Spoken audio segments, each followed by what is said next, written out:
What's up, everybody? Thank you for joining this special episode on Oregon's economy. I'm always happy to have Dr. Eric Fruits, the economist, renowned economist, on the show. I just wanted to say a quick little intro here. I wanted to do this because I've been kind of covering Oregon's economy all year. I think everyone who's been paying attention knows that we're kind of an outlier state as far as performance. There's a lot better states out there as far as economies.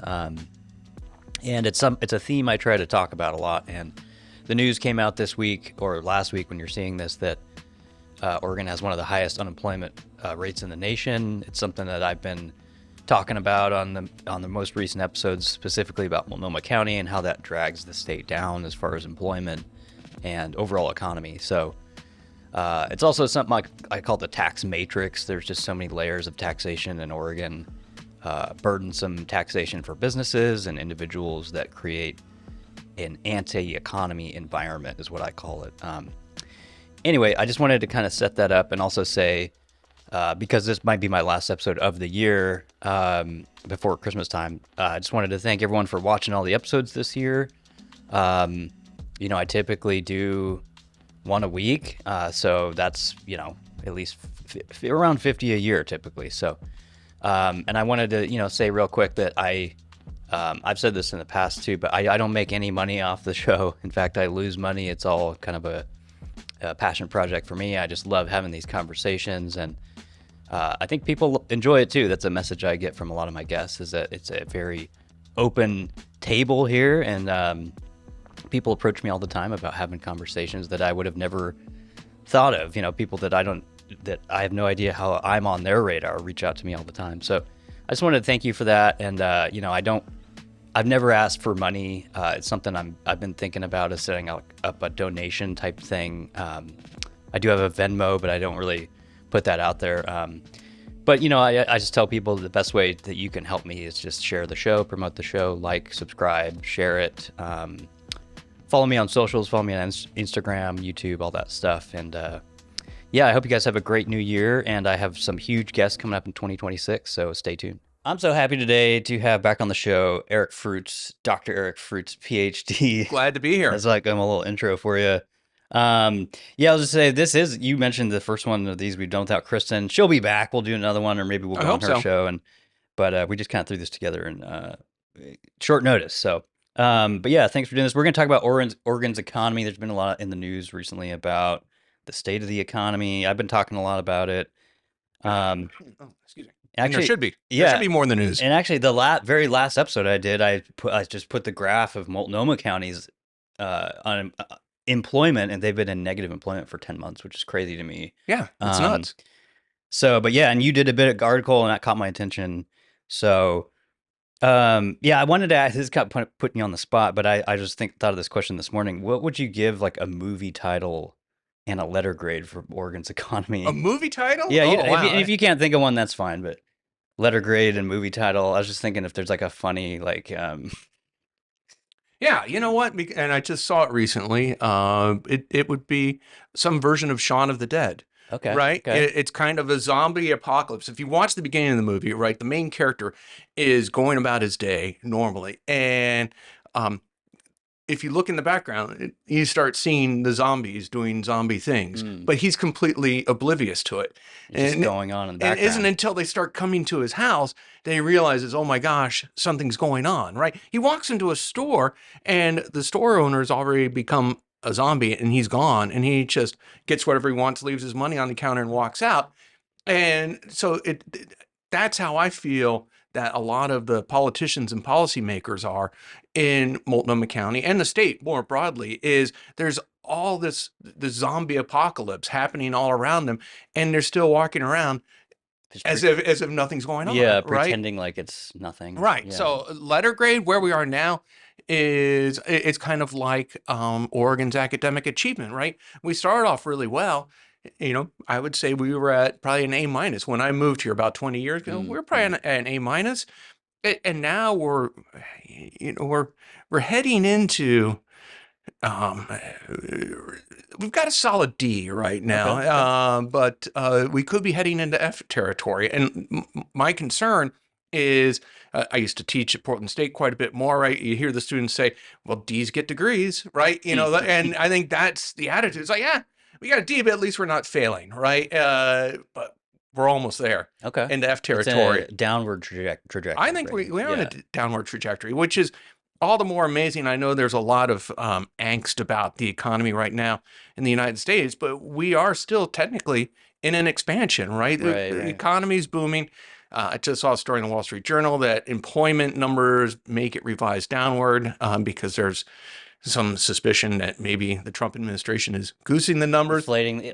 I feel like that's a constant thing too, though. I remember hearing that in the last. Everyone does, yeah, right? right. They want to make it look good, and yeah. Right. So if you go with the data we have, but things still seem to be going fairly well throughout the country. But then you start zeroing in on Oregon, and then you zero in even closer on the Portland region, and then you zero in again on Multnomah County. It just gets worse and worse and worse.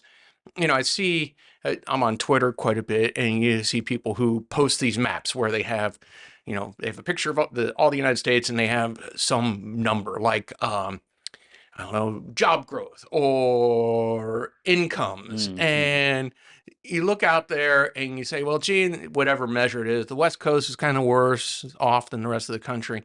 And then you look at the West Coast and you're like, wow, Oregon is worse off than either California or Washington, right? So you could say, well, California's screwed up, right? So of course, they would be in bad shape. And Washington, they're screwed up. They're in bad shape. But then Oregon seems to be uniquely in bad shape. Yeah, and one thing I was going to say too is you and I don't need to tell people, but you just see it throughout this whole year of these huge companies leaving and mass layoffs at Intel and all this stuff. I don't know. It just seems like, I don't want to say manufacturing especially, but there just seems like in the job market, like I just don't see a lot of private hiring at all. It's a lot of government and nonprofit. And yeah, if you look at just Portland over the past year, Portland lost 9,600 high-paying jobs. Those were in professional services, financial services, information services, and manufacturing. Those are positions that pay about $80,000 to $150,000 a year.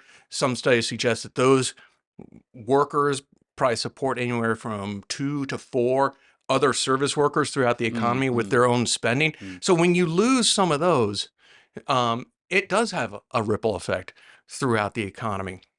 I gave a speech a couple days ago to the Oregon Chamber of Commerce, or Salem Chamber of Commerce, and one of the facts, should come as almost no surprise to anyone, is that the top 1% of income taxpayers in the state account for about almost 24% of the income tax revenue that the state brings in. That's phenomenal. Top 1% accounts for almost 24%. The top 5% accounts for about 40%. wow. Now, if you take a look at that top, I mean, that's what, 60 something percent right there of. right? Yeah. It's well, the 20 is part of the 40. Oh, So, I see. I see. But so you take that top 1%, it's like roughly 24,000 people, a little bit more. So if you take 1% of that 1%, you're talking about 250 households. It's not a big number, Not right? a lot, yeah. If we lost 250 of those top 1% households, so 1% of the 1%, just the state's income tax revenues would go down by about $27.5 million.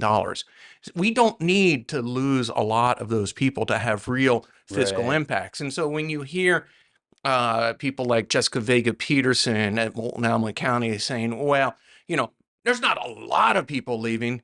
The thing is, if those are the high income earners, you don't need a lot of them to have really meaningful effects on the tax value is just incredible, right? Of those leaving people, right? Yeah, it's phenomenal. And so if you look at the people who are leaving Multnomah County, their average income is about a little over $103,000 a year. Okay. If you look at the If you look at the people going from Multnomah County to Clark County, it's about 103,000. Okay. If you look at the people moving into Multnomah County, it's about 73,500. You've got about a $30,000 a year gap in incomes between the people leaving and the people coming in. That is, I think, a demonstration that we really do have a problem in the sense that not only are we driving out people, and you could see that in the population numbers, but we were also driving out the people that we really need the most to not just support retail and restaurants and so forth with their incomes, but also the business owners. I like to think of it.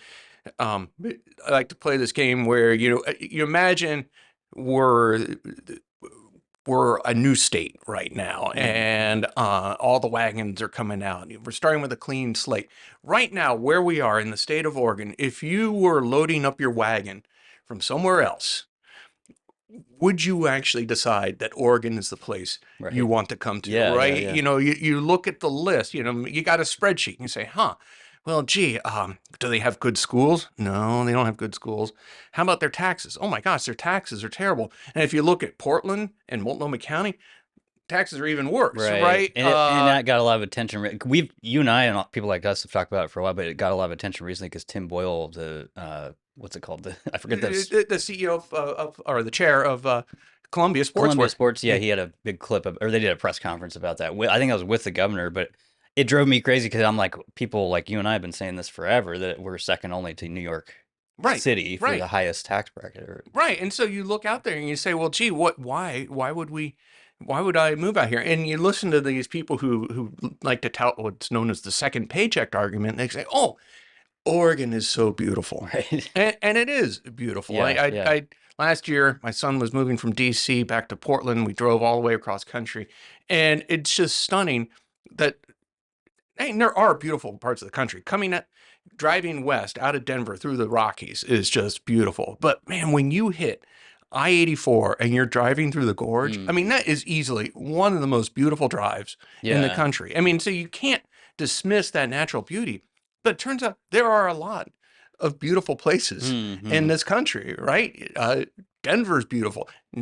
Talk to someone in Nashville, those people will say Nashville's the best place to live in the country, right? In North Carolina, they'll say the same thing, right? I even like, the desert kind of, what is that, Southwest kind of area? I don't know. Yeah, there's beautiful parts all over the country. It's different strokes, different folks, right? And so there's nothing. Our natural beauty does not make us unique, and it's not the thing where someone says, "Oh, I'm willing to pack up my house or shut down my business in Iowa and come to Oregon for the land of opportunity," because it's not the land of opportunity. Right. I think when you set roots and try to live, you find that there's a lot of just hurdles and barriers in play. I don't know. Just sustaining that is difficult. And I think that's why it's probably better to visit and experience that beauty. And well, see, and people pay attention to the big stories. They pay attention to people leaving. They pay attention when Tim Boyle says that people have tried to convince him to leave the state. People pay attention when Dutch Bros decides they're going to relocate to Phoenix. But what no one pays attention to is the guy who's sitting somewhere in an office somewhere else in the United States, and Oregon's on the list of places to move to or expand to.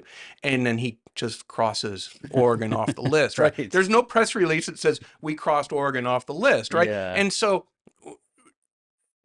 we lose a lot when we see people leaving, and it's easy to see people leaving. You go to Vancouver, Washington, you look at the condos and apartments there. Those are all full of Oregonians, right? Or former Oregonians. But what you don't see are the missed opportunities, the people who, the employer, the worker who says, oh, there's no way I would ever move to Oregon. Right. And that's what worries me about the Intel layoffs, because my guess is that those Intel people who are laid off, a lot of them managers, a lot of them engineers, very highly skilled workers. They could probably get in that income bracket you were talking about of probably even higher, 80 to probably even higher. 200K. They're probably a lot of them probably touching close to 200,000, $250,000 or They could go work anywhere, right? They could probably go to the Bay Area and make double or triple what they're making now, higher cost of living, but still. But once they're gone, they're not coming back. Right. That's at least for, 50, 100 years or something like way down the line. Yeah. I mean, and that's the thing. It's so much easier to keep the people you have than to attract new people coming in. And I feel like the state and Multnomah County, the city, aren't really doing enough to keep the people retain, we yeah, have. that retention, and yeah, Yeah. and it does seem like they kind of brush that aside and just say, "Well, this is nothing." And Yeah. meanwhile, I don't know. Every episode I do hear about the city is like next year's budget is going to be even worse, and Oh, it this, is. yeah, It is. and then it's a lot of tax compression and tax loss, and So um, I'm in my mid 50s. I got 4 kids. My youngest is still in high school. And when you talk to people my age, you hear a lot of them say, oh, 80% of them say, you know what? When the kids are gone, we're moving out of here. hmm, Right? right, right. That the kids They're just are waiting for that opportunity, the kids are the only thing keeping them here right? in Portland, in Oregon. You know, that I've got 4 friends who have left the Portland region and moved to Vancouver. They all live in the same condo building. Every one of them, oh, except for one who is a senior citizen, all of them. You ask them why, they said, well, my kids are gone and we have no reason to be in Oregon anymore. And, you know, one of them, for example, worked for a big bank uh, in downtown Portland, but he lived out in Washington County. And he says, oh, we closed our office. Our bank closed our office in downtown Portland. And he said, because a lot of those people who work there don't live in Portland, but they still have to pay the Multnomah County Preschool for All tax, because Hmm. Preschool for All taxes you either on where you live or where you work. Employers, okay, Right. And so the employees, the people who work in that office, asked the bank to close the office. Said, we want to close the office because we don't want to pay these taxes. And the bank did close the office, and they gave them a choice to either go to Lake Oswego, where they avoid the Multnomah County tax, or they could go to the Vancouver office. And a lot of them chose the Vancouver office. And again, there's no press release about that. And that those little moves are happening throughout the region. right, right, Again, no press release, no yeah. fanfare. Well, one thing I was going to bring up, and this is like kind of I don't know if it's a secret, but I know a person. I don't know. Do you know Ivangrad Renewables or I I've believe it's, heard of it. they're downtown. They're in the Pearl. They have a significantly large office. I think they have like 200 people, but same kind of income level that we're talking about. And they have been moving their or trying to relocate all those people to Boston. And I just find that fascinating that a renewable energy company that has a large office in the Pearl is like we're kind of pulling out of Portland, is what it sounds like to me. Well, if you think about it, right? If you close down your office and move to Vancouver, move to Boston, you can give your employees a raise Yeah, and that's what without paying them and that's anymore. what from what I know, they're offering a lot of these employees higher, wages, and obviously the move is part of that to compensate for the move. But it's just, yeah, ultimately it's a cost saver for them to do that, Right. and And it's a cost saver for the employees. right, Right. And yeah, I think that's the real concern, is that the Multnomah County and the Metro Regional Government committed one of the most fundamental errors in fiscal tax policy, and that is imposing a substantial income tax on a very small geography. Because when the income taxes work best when they're applied across a bigger mm, geography, because that way it's harder for you to move to escape it, right, right? So right, to escape Multnomah County's income tax, all you have to do is move to Sandy, right? If you want to, and you also avoid metros.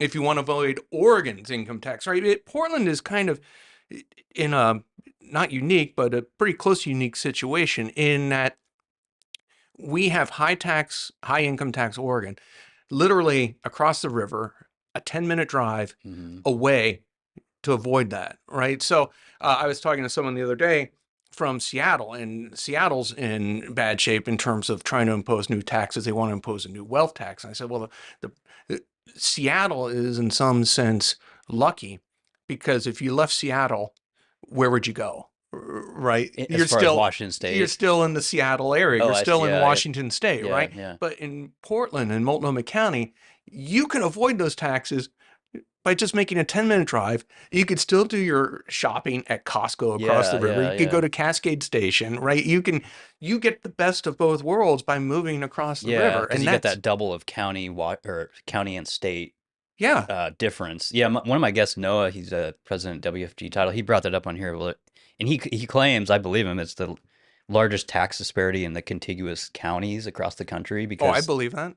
yeah, in Clark and Multnomah, it's like those are just like completely different tax situations between them. Right. So, Right. but yeah, yeah. And you'd have to pay a lot. If you're a high income earner, you'd have to pay a lot in sales taxes to Right. to make up for what you're saving. Yeah, and most people don't do that anyway. They just come across the river and shop, and Yeah. totally legal. It's fine. Well, So- technically, it's not, because in Washington State, it's not a sales tax; it's a sales and use tax. So technically, okay. you're supposed to be paying sales tax on the use of that stuff. Is that Well, so if I buy a TV at Costco in Portland and take it over to Washington, technically, because I'm using it in Washington, yeah? I'm supposed to pay a sales tax. Right. But I don't think anyone Right. does that. How are you gonna track the and hours? I don't see state troopers on the road saying, "Hey, I saw you leave Costco." Yeah, right. So yeah. one of the world's most That's funny. unenforced tax laws. That's funny. Yeah, I always wondered about that. But everyone I know just they go to Hayden Island or whatever and do their shopping, and but that's I didn't know that. And the other thing too is, right, you live in Clark County, you're still super close to PDX. I think a lot of It's Oregonians or Portlanders 15 minutes away. Yeah. don't realize how lucky we are to have PDX where it is. Yeah, I mean, for me, I live in Northeast Portland. If there's no traffic, it's a 12-minute drive. Yeah, for most people, it's probably at the most 20 minutes. Yeah. Yeah. And unlike other places, that 12-minute drive, you drive to like LAX. You're It's like an hour and a half. Yeah, but there's like miles leading up to PDX that just are gross, right? Because it's got an airport field, right? Yeah. It's kind of zoned for that. It's all like industrial and stuff like that. But it's anyway. I'm going off topic. No, it's all good. It's all good stuff. I wanted to get into because you wrote this big article, and I think you made an AI graphic too. I'm guessing. I saw that. Yeah. You want to tell you about AI? So But yeah, I want to talk about the prosperity roadmap. I'm putting that in quotes if you can't. If you're I will, but go the ahead. thing on the AI is, it really is a game changer. It really does increase your productivity. I talk to me and say, well, you got to be careful, because it hallucinates. I'm like, yeah, it does hallucinate. But what it does, it is able to, I could feed it tons of information and it can collate it. And the real value for me is it can identify topics that I didn't even consider. Mm-hmm. And sometimes it sends you off into the rabbit hole in the wrong direction. Yeah. But that's okay. But that's something you didn't have before, like pre-AI. Like ideas you wouldn't even think of come in. Right. Yeah. I mean, it's like having, I don't know, like people say, it's like having a smart research assistant. It's like, hey, did you think about this? I'm like, no, I didn't think about that. And, I can either say that's a really stupid point, or I could say that's a really brilliant point. Yeah. Let's pursue this. But what the big innovation was, and this just happened like not even 10 days ago, is one of the Google products came up with you feed it all your information. It's called Notebook LM. And they added a thing called infographics and slideshows. And it is incredible. So now, I mean, I know you could do this before with like slideshows and stuff, but it'll just bang out the slide presentation like to a T. Is that kind of? Yes, kind of. I mean, if you just hit the button and go, you'll get a slideshow that looks pretty good. But if you you got to give it a little more input. So like I gave a speech the other week, and what it was is I took a bunch of speeches and things that I've written on the same topic, put it into the Google product, and said, okay, take everything I've written, and it's not going to take only the things I've written, and stitch them together into a speech with suggested slides. And it did. And it's neat because it wasn't making up anything, because it was using only the information I gave it, which was my stuff. Yeah. And then I said, okay, it had a pretty good script. You always have to revise it and stuff like that, but it still saves a huge amount of time. And then I said, okay, now, based upon the script that I wrote for my speech, create the slides that go along with it. And I gave it a description of kind of what I want the slides. It was, if I gave it a grade, it'd be like a 95%. Like there were some things I had to fix. It got some things wrong, but still. And it probably only took maybe an hour or something to just do all those revisions or all that stuff. Yeah, I mean, if you take out my time, tweaking and stuff like that, it took maybe 15 minutes to do the script and the slides. And when I looked at the slides, I was like, wow, this is phenomenal. It's not just phenomenal because they look good, but they are, I'm an economist, right? They were designed in a way Yeah. that my little economist brain couldn't do, and my stupid economist hands couldn't draw, right? And when I gave a speech using the slides, I said, a lot of these slides are done with AI. And I was flipping through them, and of course there were some that weren't. And we're flipping through, and there was an ugly slide. I said, "See this slide?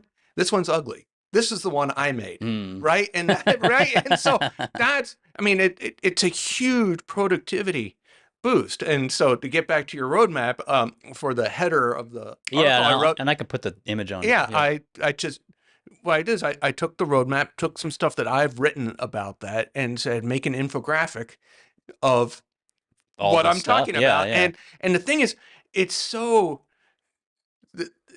well, first of all, it's kind of pretty. It's also kind of cute. But one of the things I've also learned is if I'm reading like a really long, complicated article and I feel like I'm starting to get lost, I'll put the article into the AI and I'll say, make an infographic.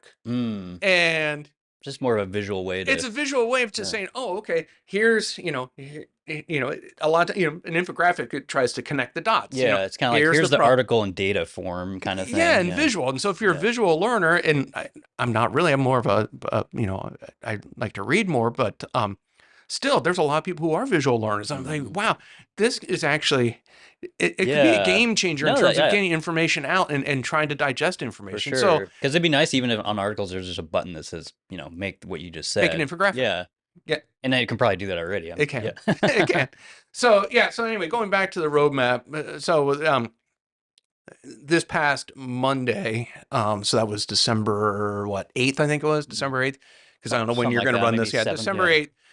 There was the Oregon Business Council at the convention center. At the convention center, it's a big deal. Yeah, it's, so a lot of legislators, hundreds of people there, business people, the governor's there, legislators. If you want to network with the people who make important decisions, that's the place to go. And so a couple days before that, Governor Kotek released what she called her prosperity roadmap, because I think she is finally recognized, or someone has told her, or told her, they told her, hey, you're up for re-election next year, well, and maybe you should at least say something. And that's what I've been saying the past few weeks. To me, just as somebody who follows Oregon politics a lot, it's just like she's in just kind of damage control mode. There's 10 months till the election.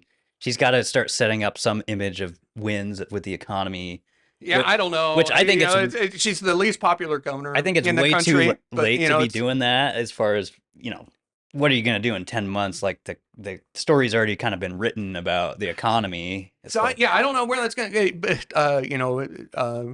But we have a history of some of the most unpopular governors in the country getting reelected, right? Yeah. Kate Brown was in that same position. She got reelected. Yeah. I think there's still a very good chance that Tina Kotek would get reelected. But I think she does have legitimate concerns about possibly not getting reelected, right? Because now in the general election, it's going to be her on the ballot and the gas tax repeal on the ballot, right? And, is she really going to want to campaign, say, oh, I'm so great, we're going to look what I've done for the economy.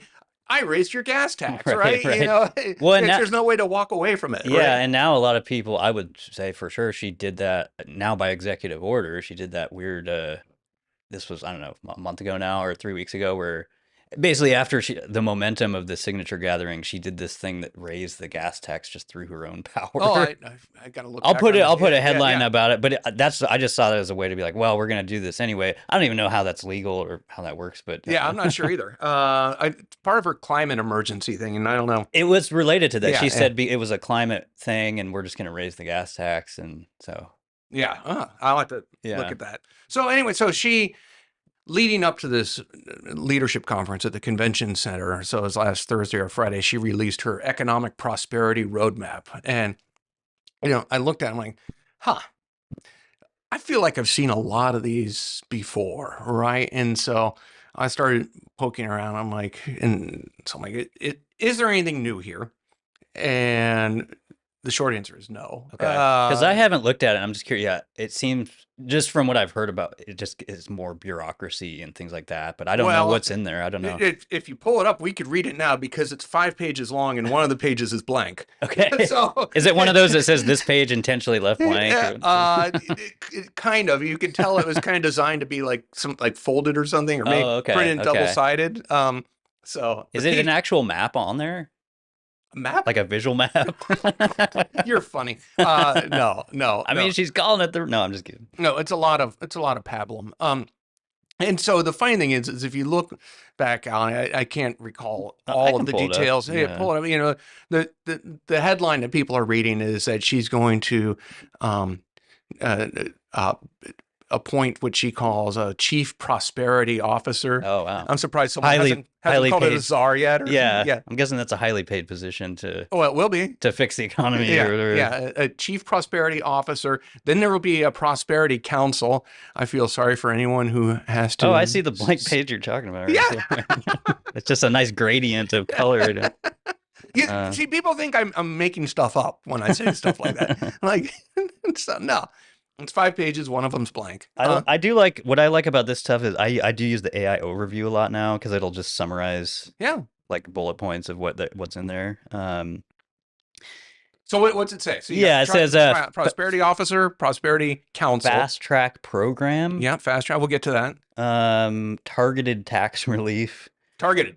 Which sounds like And does it have a date on there? No date. That's in 2 years. It just says something about enterprise zones. Oh, yeah. People love those, right? Global trade focus, which to me sounds like they've already been trying that for a long time. But workforce development, industrial land investment, and coordination. That's you got to coordinate. That's a bullet point. Oh, that is a bullet point. Okay. It says coordination. Coordination, and under that one it says creating a chief prosperity officer and council. And a council, yes.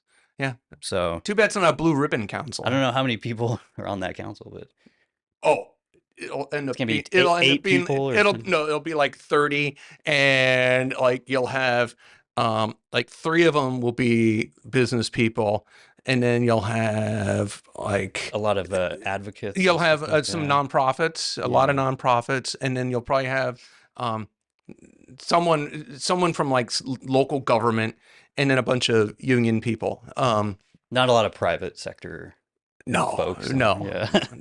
Well, I mean, think about it. You know, your time is valuable on stuff like that. And especially if you're in the private sector and you think to yourself, okay, I'm going to be sitting in this, a bunch of 3 or 4 hour meetings where we spend the first hour talking about our pronouns, and then the rest. And especially if it's on Zoom, it'll take an hour just to do the introductions of everybody, and here's who I am, and here's what I do, and that's a lot of what Zoom government Zoom meetings are. There's no such thing as a 30-second introduction on Zoom. Right? It's like 30 minutes. It drives me nuts. But that time could be better spent. What you're wasting your time in the meeting, and you know what's going to happen. They're going to put out some sort of 5-page report with 1 page blank that's going to get printed, put in a little binder, and put on a shelf, and it's going to be sitting up there with all the other ones. So I was looking at how many of these sorts of prosperity roadmaps we've had since I moved here 20 years ago, and I actually went back further. It turns out the first one that I could find was under Neil Goldschmidt in the 1980s. It was called the Sunshine This or Other.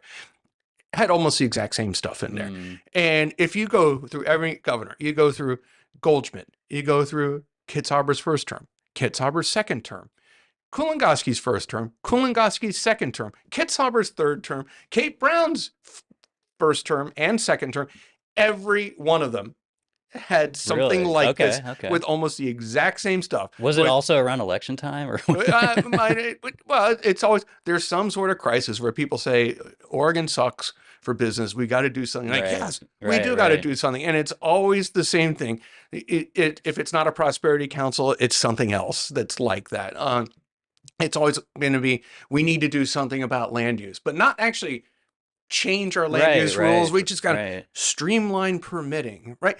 We've been streamlining permitting probably since before I was born, right? And it doesn't seem to actually change. It never gets streamlined, right? There is no streamlining. was a targeted tax. So think about that. First of all, if you read the roadmap, she says that that the first we have to have a committee talk about the targeted tax issue. Doesn't say relief, tax something or other. That would maybe go into effect in 2027. Which is interesting timing because that's right after the election. That presumes that she will be governor in 2027. And, we're not going to talk about this stuff until after I get reelected, right? And we'll just put it on pause until. And it's 2 years from now. Like, we need relief now, right? I think we have about 2 to 5 years to turn the state around before the perception becomes reality that we're hopelessly on the doom loop. To have any chance of reversing that trajectory. Yeah. And so, it's just like, it's just like more of the same, and the same isn't even any good. And that's the problem. And this fast tracking on the permitting, if you look at it, the program is based upon something in Pennsylvania. The Pennsylvania program doesn't actually do anything to fast track permitting. Instead, what it is it's more or less a dashboard. I friggin' love dashboards, don't you? Yeah. It's kind of taken over a lot of government. People just say, hey, we'll create a dashboard, and that just quells people. Dashboard, right? A dashboard to provide actionable insights, right? It's just something for people to look at and go, oh, they're doing something, It's like, think about it. Think about, it's like dashboard is actually the stupidest concept for something like this. Because you look at your car, right? You look at your dashboard. It tells you a lot of useful information. Right. It tells you your speed. It tells you how many RPMs your car is running at. Doesn't matter to me. Right. Your fuel. Yeah, temperature, maybe. Check engine light, right? Yeah. The one thing that your dashboard does not tell you, that is the most important thing, is where you're going. Right? A dashboard gives you zero information about where you're going. You might have a little compass that tells you the direction, whether you're going north or south, but it doesn't tell you where you started or where you're going. So what does a dashboard do? It turns out that this dashboard will really just be a way of chronicling how delayed the permitting is. And the problem we have with a lot of this permitting and land use issues is, well, the land use laws, but the other part of it is that it's what some people call the tragedy of the anti-commons, is that there are so many veto points along the process, right? You could have some local government approve a project, and then some environmental group or some Friends of Oregon, 1,000 Friends of Oregon will come in and file some sort of land use board of appeals claim. You could tie it up for months, years, right? And to the point where the developer may just give up and say, I'm done, right? And so unless you preempt that ability to contest any single land use ruling, no amount of streamlining the permitting, because the permitting is actually the easiest part of the puzzle. I'm glad because I have this whole thing in here about, like, I mentioned, I'm sure you saw it was a couple months ago, the Willamette Week. It wasn't really Willamette Week, because Oregon Journalism Project had John Topanga. He used to work for Eco Northwest, but he had this whole article about, Oregon's growth is over.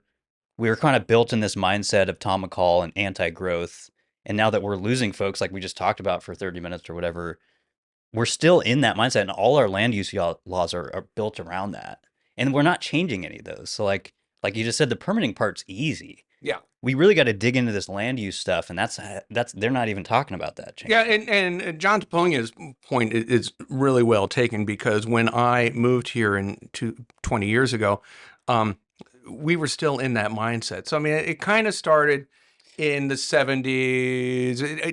If you had to pick a date, that sort of approach really started with killing of the the Harbor Freeway. Oh, okay, I was saying urban growth boundary too, right? Well, and that was around. So right there, the Mount Hood Freeway was supposed to go through what is now Waterfront Park.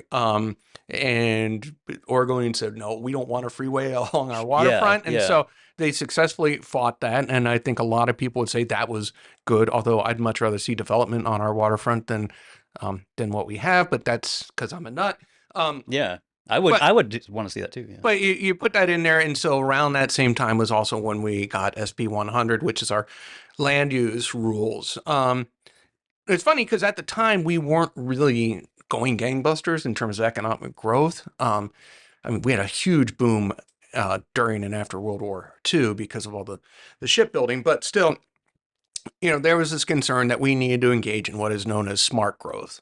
And then things really started, you had the spot owl stuff and the 1980s recession, but then as we started getting into 90s and the tech boom, right, things really were starting to go. People were moving here, and there was a concern that if we didn't manage our growth, that we would end up with things like sprawl and we'd lose all our farmland. And there was a time that the anti-sprawl stuff made sense, but it's definitely not now because we don't have that issue. And the real kicker was, I think, in the late 90s, early 2000s, Washington County was worried about population growth so much, especially at Intel, that for a while they had on the books a $1,000 per person head tax on Intel if they hired too many people. Wow. They never ended up imposing that tax, but it was on the books extreme measure because they never hit the headcount target. And then once they did hit the headcount target, Washington County said, "Oh, that's probably not a good idea," and so rolled it back. But that kind of tells you that mindset is like, growth is good, but we kind of want to tap the brakes and we want to manage it. And that's an okay policy if you have people like pounding down the door to get into your state. And now we're not in that situation. The funny thing about Tom McCall, he had put up that famous sign that said, "Welcome to Oregon. Please enjoy your visit." Meaning visit, don't move here. Don't stay or whatever. Yeah. And visit, don't stay, I think. The folklore I've heard is that Vicatia hated that sign. He really, really hated that sign. And so when Vicatia became governor, he talked to the Oregon Department of Transportation and about trying to remove it or something. He wanted to blow it up with dynamite.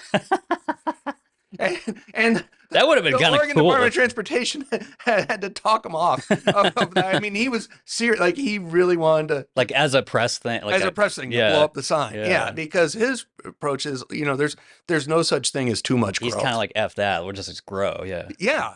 Because the thing is, when you have that kind of economic prosperity, everything becomes easy, right? All your problems can be easily solved. If you're we don't have enough, we can't get the water and sewer service out there. Well, guess what? If you're rich, you can. Yeah, you're raking in SDCs and all this stuff. And it's like, I was here in the business world, like sales cure all. It's kind of like that.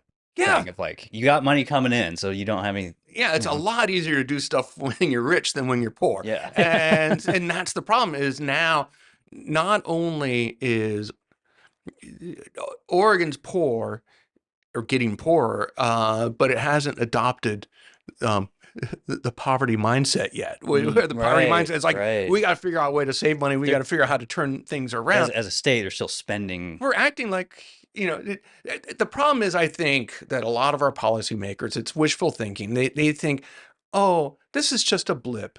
We're just going through a rough patch. This will all blow over soon.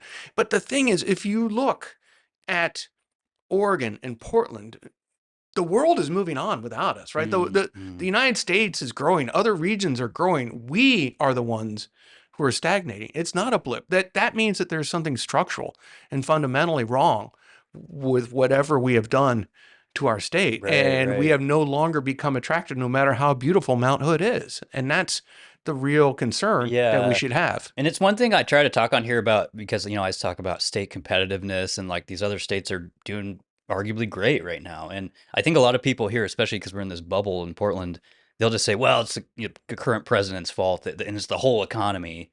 But it's like I just said, there are states that are doing good, Yeah, I mean, we would be in the situation we are in now, mostly. It's president agnostic with the president. Even if President Biden was reelected, if Obama was president, it's because we can blame the feds for some things. There are some things in the HR 1, which the Trump people call the one big beautiful bill, right, which will have substantial fiscal impacts on the state's budget.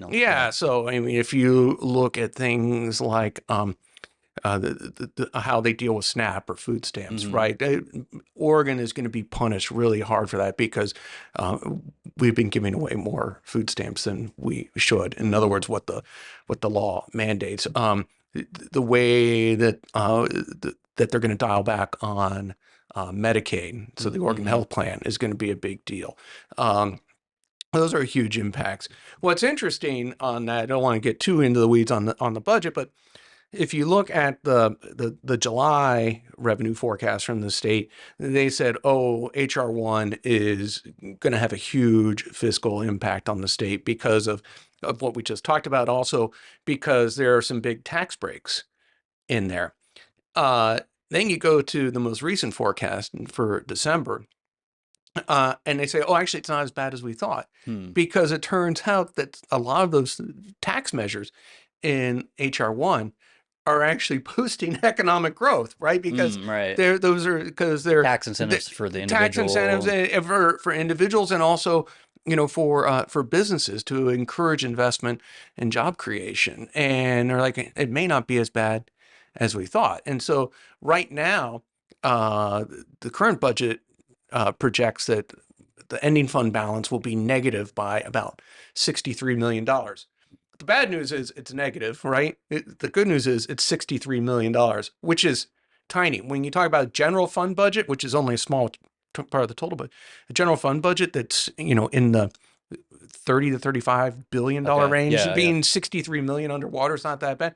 Think about it this way. That's about, we talked about the 1% of the 1%. Mm-hmm. If we can make sure, if we can stop that 1% of 1% from leaving, that would fill the hole. Okay. Almost, Yeah. Yeah. actually, probably 2% of Right. the 1%, right? If you could just stop, It's just a minor adjustment, but it makes a huge stop difference. 500 people, households from leaving, high income Yeah. household, you could fill that hole, Yeah. right? And Yeah. so, um, I think that's, so the big problem we have, though, in terms of the government finances, is what I call the fiscal vise, right? There's two things that are really squeezing us, and one is more at the local level, and that is because of people leaving, because of the hollowing out of downtown for a variety of reasons, right? So you've got commercial vacancies in downtown Portland at around a third. That's for both offices and retail.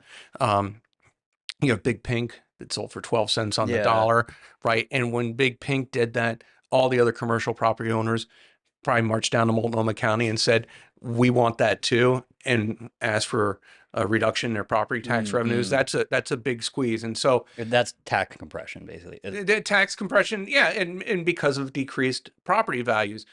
So that squeezes local governments, which will then also trickle up to the state because they'll be asking the state for more money. Right. Then the other part of it is PERS, and PERS is just becoming such a huge part of every government's budget. Yeah. I just want to say, to point that out too, because whenever I talk to like electeds on here or people anywhere in the state, because they basically provide PERS to any state, related to government. Pretty much any public employee in any agency. There's some exceptions. Anytime I hear this from politicians or elected, they always say, well, we have increased costs for our employees. That's what they're talking about, is because it's a huge cost for them. People don't think about, I always point out these crazy salaries for public employees of any kind, but PERS just adds on top of that like a crazy amount. Well, it's huge. So if you look at a place like Gladstone School District, for a while, and there's a variety of reasons why, it doesn't matter. For a while, their PERS employer rate was 3% of payroll. It is now 19%. Wow. So 20%. So think about it that way. If you hire someone in Gladstone School District, use a round number, $100,000 a year, off the top, you have to pay another $19,000 a year into the PERS system for that employee. That's money that employee never sees. The employee thinks, I'm just getting paid $100K, but they're costing $119K just for the PERS. Add on the other benefits, it's probably like $150. Mm-hmm. So that just ripples through, right? And so what happens is, and because local governments have almost no control over what their PERS assessment is going to be. That's a state level thing. Right. And so it's really complicated. Oregon's public employee retirement system is the most complex retirement system in the entire country. So what So then what happens is, every 2 years you get a new rate. And of course it always goes up, it almost never goes down.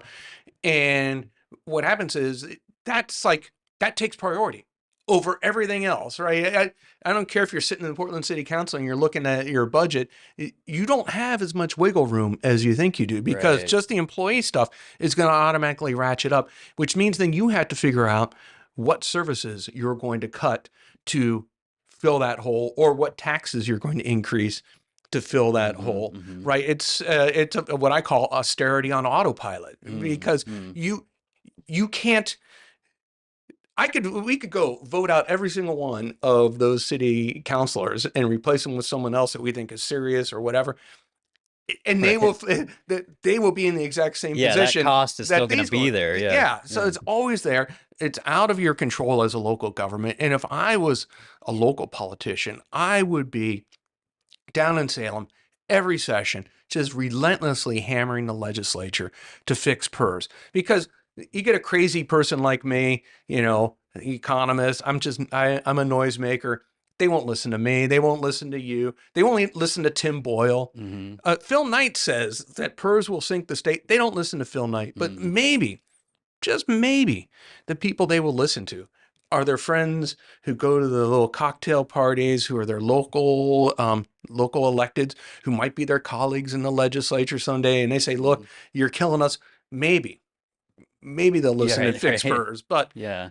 they have an easy out. They could say, "Oh, the Constitution stops us. We have a constitutional provision that says that the state of Oregon cannot interfere with contracts," which in the end is actually a good thing.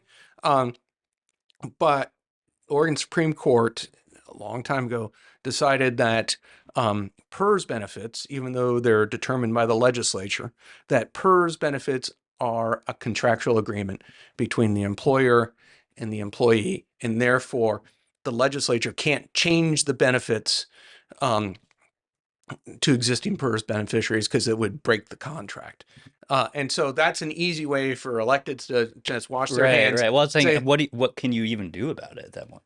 well, there's a bunch you could do. One argument I have is, if the Constitution is what stands in the way, then maybe we should change the Yeah. Well, Constitution. I always hear that, and I don't know much about how to do that, but I've always heard Oregon's constitution is pretty malleable. Like, we can change it if we wanted to. Oh yeah. Yeah. I mean, if you look at it, it's just a patchwork of all sorts of Code. crazy. Yeah. I mean, it's And I think we modify it pretty regularly, right? oh, With we just do. language It's just stuff and almost every major election cycle. session.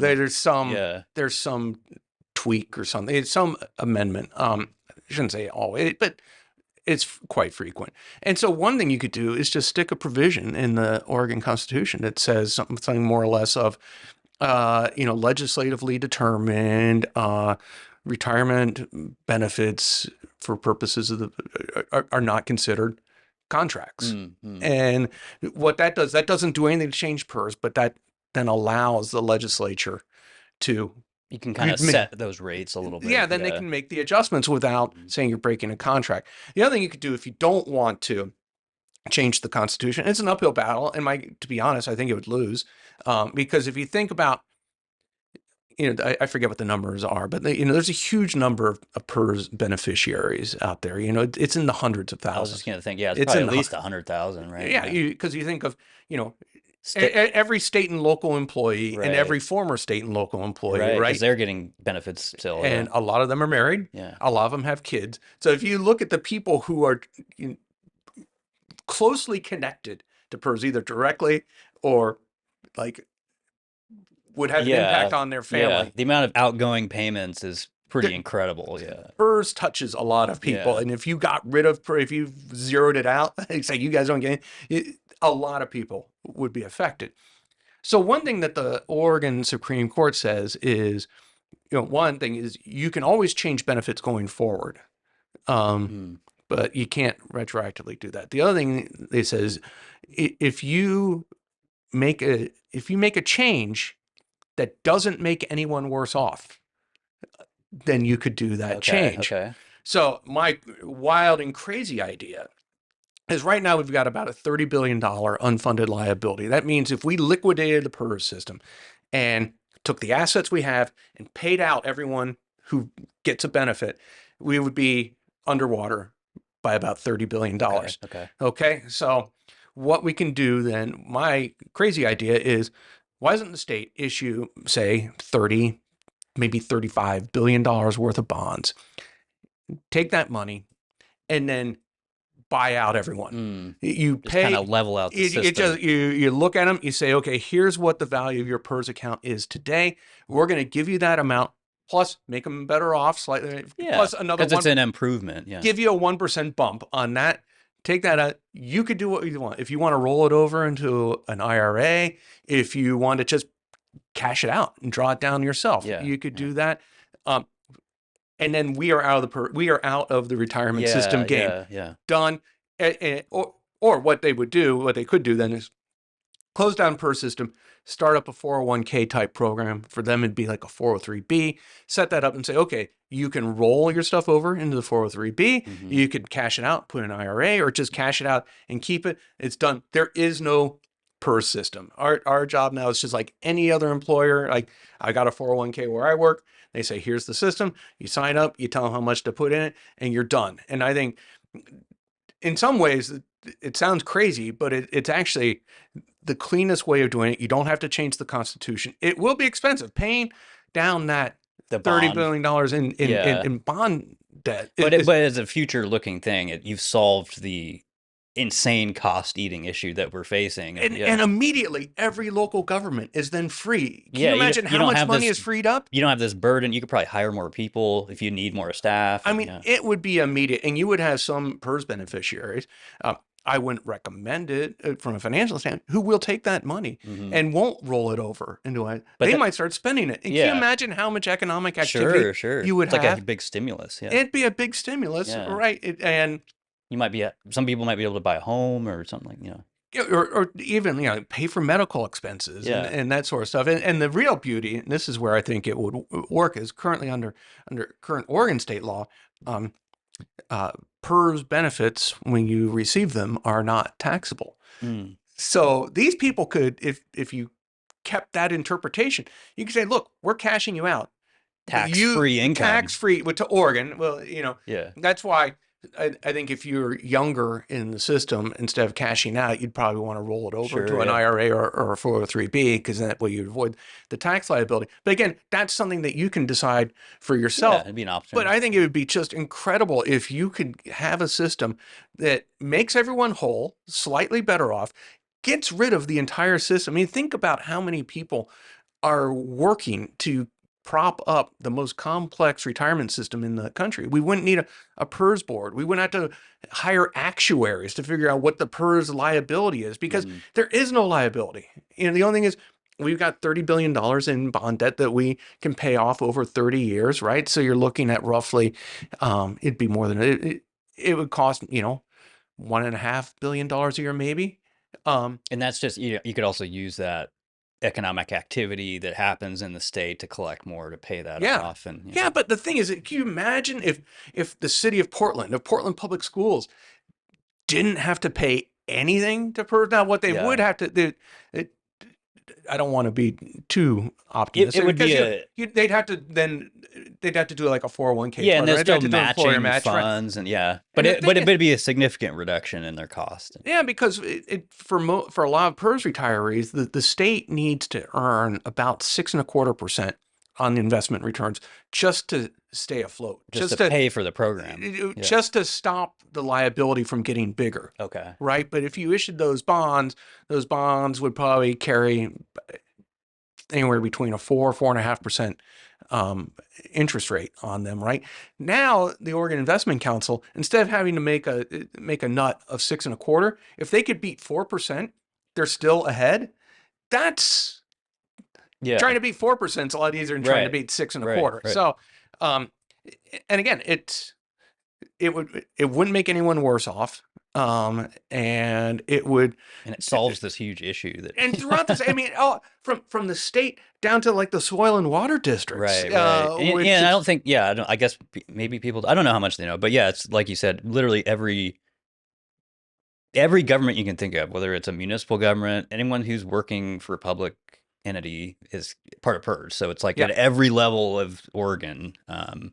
And you can imagine the cost of that, just crazy. Well, I So, teach part-time at Portland State. I'm in PERS. oh, okay, just for even for that, yeah, Yeah, yeah, yeah. I mean, it's tiny. because I it's a think public university. it's a public university, Yeah. right? And so, so that's, I mean, it, like I said, it touches Yeah, so many people. yeah. No, it's a good point because I was gonna say it is kind of like you were saying a little bit ago. It just seems like there's this theme of like we're still spending like we're kind of cash rich even though we're not, and Yeah. this is probably maybe the number one program involved with that as far as cost. Yeah, but look at that roadmap. Going back to the roadmap, nothing, not a single yeah, word right. about PERS. And Well, and honestly, a lot of it just seems kind of just like platitude buzzword type of things that I've heard before, So and the challenge you have is, well, Republicans are in a super minority, so it doesn't matter what they say; they're whistling into the wind at the legislature. Yeah. And the problems with the Democrats, you have to recognize that public sector unions are a huge part of the reason why they are a super majority. Yeah. And if you do anything to reduce those benefits, it's a non-starter. Yeah. So even just politically, if my idea might work, because you're saying, look, we're not making you worse off, we're making you better off. I totally agree. Like, it's hard to imagine that happening, but because of the reasons you just said. But yeah, it's like it's a huge problem that we have to solve. And it's not going away. Yeah. It's not going away. And we won't grow our way out of it. So when I moved here, I actually testified before the Oregon Supreme Court on this 2003 PERS reforms, that a big chunk of them got thrown out by the Supreme Court for the reasons we were talking about. Because originally, I mean, we're talking high cost. Originally, this was way even higher cost, and it's just been kind of. And if you look back to 2000, 2003 or so, when the PERS reforms were passed, PERS, this was a crisis, right? No one wants to talk about PERS. That liability of $3 billion, $3 billion was considered such a huge crisis that you had Kitzhaber burn through political capital. You had legislators burn through political capital to pass this set of PERS reforms, which gave us what some people call Tier 3. And that's hard to imagine today, any Democrat, anybody doing that. Oh, yeah, and whenever they do, they're turfed out. You lose a lot of the reason why Shemia Fagan became Secretary of State is because Mark Hass voted for a tiny adjustment to PERS. And the she ended up winning. Last minute came in, recruited her to run against Hass in the primary, and knocked him out. That's how unpopular it is. Yes, yes. And they would rather have someone who's borderline criminal, right, than someone who's going to fix PERS. Yeah. But the key point is, back then in 2003, the PERS liability was $3 billion.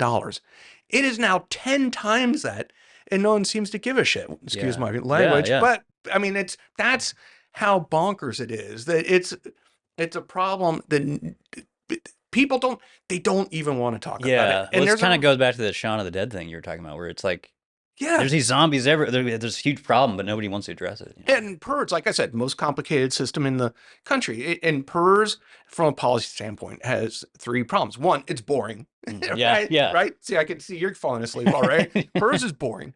It's really complicated. And it's seemingly intractable because of all the political opposition. So why waste any time on something that's boring, complex, and can't be fixed? Well, you need someone to come forward and say, look, we can fix it, and we need to fix it, because there will come a time when it is too late. Yeah. Because it does seem like, it's just like an increasingly bad problem every year, I guess. But so you could cut all that, because I know your viewers get no, it's fine. It's fine. PERS. I find the PERS stuff interesting because it is, like you said, it's just like, I think people immediately go, well, it's good, it helps people, but if it's gonna just kill the state, like, what's the point of sustaining? I mean, you wonder why your classrooms are so big. It's because of PERS. Yeah. Because teachers are so expensive. Why do we have a foster care problem? Because we can't hire enough social workers to deal with foster care clients. And I think that's a good argument too. It's like, hey, I don't want more government programs, but if you want more like staff or this program or that, fixing this PERS problem would solve that, Yeah, can you imagine free up a lot of money. If you can hire 10 or 20% more people? Yeah. That'd be phenomenal. I wanted to quickly go through this. I'm going to try to explain this. It's kind of like what we just talked about, but I don't think a lot of people know this. I learned a lot of this stuff recently, but so as far as I know, and this is what I see as like a state issue with the economy. So, we just talked about this roadmap thing.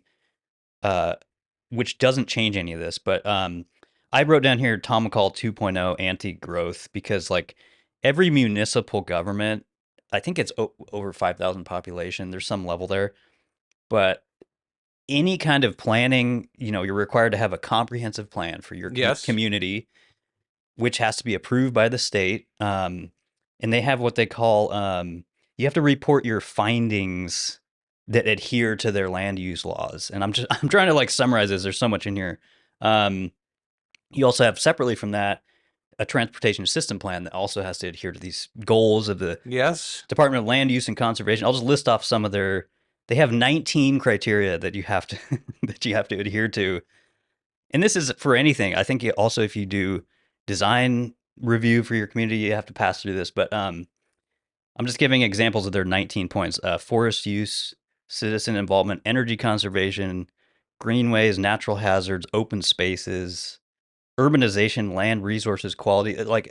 And you have to report to the state how it's meeting all of these things.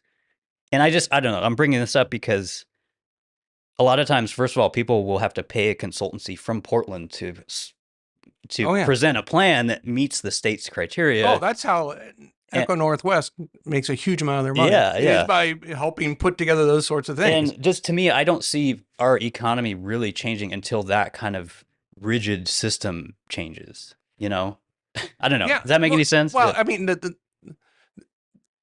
the key trade-off is that that's a lot of red tape, right? I mean, yeah, what we did is we've sacrificed progress for planning, right? Because this goes back to the old days that, there's this, if you think about the history of this kind of land use plan, it even goes back to the history of like where Metro first came from. Mm-hmm. There was this, so in the Portland region, right?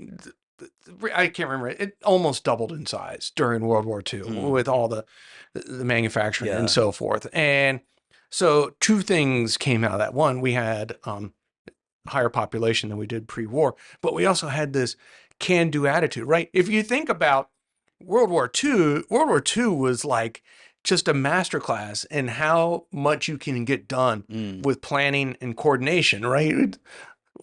Overall productivity. We won a war in two different theaters on opposite sides of the war because we were able to plan and coordinate all this stuff. And so it's kind of a great feeling, and that feeling was, look, if we could do that on something as big as winning the biggest war in mankind's history, maybe we could apply that to smaller things like how we manage our own local economies and our own growth. And so there was this can-do attitude. It's like anything can be planned, anything can be. Like we can do this, yeah. We can do this, and that attitude was okay. Well, it is good to grow, but what if we grew in they love to use the word smart growth. What if we grew in a smart way? Where we, instead of just having like sprawling, where like someone just decides to throw up a strip mall in the middle of farmland and say, no, look, if you want to have a strip mall, that should actually be in an urban area, and we can preserve our farmland and natural areas and to be fair, once they're gone, right? Yeah. And it's like, I was going to say too, I don't think all of the stuff I just mentioned is junk, but like, it's just too much, It's too much. Yeah. Right. And the thing is, Oregon really pioneered this, and, Oregonians love to pioneer things, right? Because we're leaders. Right. And, and the thing is that if you're a leader, the presumption is that someone follows you. The problem is with our land use rules, we were the leaders, but there were no followers, right? And the fact that no one has ever adopted anything even close to Oregon's land use rules, it tells you that, maybe Judge Brandeis once said that states are the laboratories of democracy. Well, some laboratories are run by mad scientists, and that's what happened in Oregon, right? The mad scientists took over, decided to do an experiment, and that's fine. The problem is that we were the lab rats who are now living with that experiment. And I think it's okay to roll some of this back. And actually, to Governor Kotek's credit, I think she has seen this, and she has tried to nibble away at some of these land use regulations as much as I think she thinks she could politically get away pull with. Off, with her maintaining her level of popularity or whatever, Right. And so, I mean, it's really hard because there are there are real entrenched interests Yeah. in preserving the system, and those entrenched interests range from property owners near the urban growth boundary who have higher land values than they would if there Sure. wasn't an urban Yeah. growth boundary. Yeah. And then you've got, of course, you got environmental groups who, for whatever reason, think that land use is the way to preserve the environment. And then you, of course, have, just all the other nonprofits that, you know, think that any sort of economic growth is bad, right? They're Right. essentially degrowthers. Yeah. Yeah. Anti-growth. Yeah. Yeah, I mean, I think there's a small but probably significant Yeah. group that think Oregon would be much better if it was just, forest, desert, and coast, right? Yeah, well, yeah, and I think also maybe this, I don't know, maybe this is a tangent, but I think there are a lot of people in general who just think that there's this population problem globally and then the United States, and I don't agree with that at all. One of the reasons I wrote about this is because, like, I've traveled all over the state. I used to do horse races as part of my first job, wow. so I'd go around to the state, and but it, like, Oregon's huge. Like, there's a lot of land. Like, I don't think people realize as a state. Yeah, what like, is it? We are something like, by land area, aren't we like the fourth largest something, state? yeah, We're something like like the that. fourth Yeah. largest state, and Yeah. we are. And like I said, I get, like, we had this era of kind of anti-sprawl and protecting that, and I just think that era is way over, and, like, we need to rethink that. And because a lot of if you look at not the Los Angeles area, if you look at just the city of Los Angeles itself, just the city limits, not even the county, but the city, just the city, yeah. it has a population roughly the same as the entire state of Oregon. Wow. Right. So I mean, it tells you how many more people we could cram into the fourth largest state in the country. Yeah. Okay, I was gonna move on to some of this other stuff. I just have a couple. I don't know. I'm gonna go through these fairly quickly, but I guess let's talk about preschool for all for a second. We were talking about that earlier. It's been in the news recently, and I just thought of it because I think Oregonian first did a story on this, but it just made me think about our last episode we did on Kristen's show, where you brought this up and said, like, that, one of the main issues with that is, like, there's just not, we have a declining amount of preschoolers to even be in this program, like, demographically in Portland and Multnomah County. Well, yeah, it is declined because of the demographics. But the thing too is you got to remember how few preschoolers there actually are, right? If you think about the population distribution by age, right, you're probably looking at maybe 10 or 15,000 preschool age kids in Multnomah County at any given time. And I was going to point out really quick, we just had this chronic issue of, hey, somehow this program has accrued like $600 million. Yeah. They just recently found this other thing with the Portland Housing Bureau, just kind of unrelated, but there's like, oh, there's $20 million here. We just have this problem where we accrue this money that's way outsized for, like you're saying, the need for. Well, in Preschool for All, because the tax rate was so high, they brought in more money than they expected to bring in, because they discovered that there are actually more higher income people than they thought. Although there's fewer now than there were when the program started. Went in. And then the other part of it is, I mean, the rules for Preschool for All are just bonkers. Like it's actually a miracle that any preschool provider would sign up to participate in Preschool for All. I mean, you have to pay your preschool staff the same wages as a kindergarten teacher, like with a certified kindergarten teacher. That's written into the rules that's how much you have to pay them. So it's, for some, that's like paying like 20 to 50% more than they would otherwise. I sent my kids to a co-op preschool where we had one teacher who taught the preschool, but as a co-op, every day there are two parent volunteers in the room who don't get paid, who are doing the work. And, that preschool cost us, and this was 15 years ago, it was like something like $200 a month. I mean, it was really, it was really cheap, but affordable, but it required a commitment of spending, like roughly one day a month working in the classroom, which sounds terrible, but it's actually awesome, right? Yeah, I'm sure people would enjoy that. You get to spend time with your kids. Yeah, get to know the community. Yeah. So that's why I really liked co-op preschool. But with Preschool for All, right, you have this really high tax, and then you have it really hard for providers to participate, and I think a lot of parents don't want to participate in that program. I think they want more flexibility. It really is. It was a solution in search of a problem, and I think we will learn more and more about how mismanaged it is. Yeah. Well, I should admit, I don't know if we talked about this since last time, but there was the woman who, I think she was in charge of it. There was that. Oh, she's self-dealing. Yeah, she I think owned a preschool, Yeah. and she didn't disclose that. Yeah. And there was like multiple kind of points where she should have. And anyway, she resigned, I think. And yeah. But you also have to remember, I hate to roll back the clock too much, but you have to remember how we got here. And it's really kind of bonkers because there's a group that my friends will not believe that I have much admiration for, but I actually do.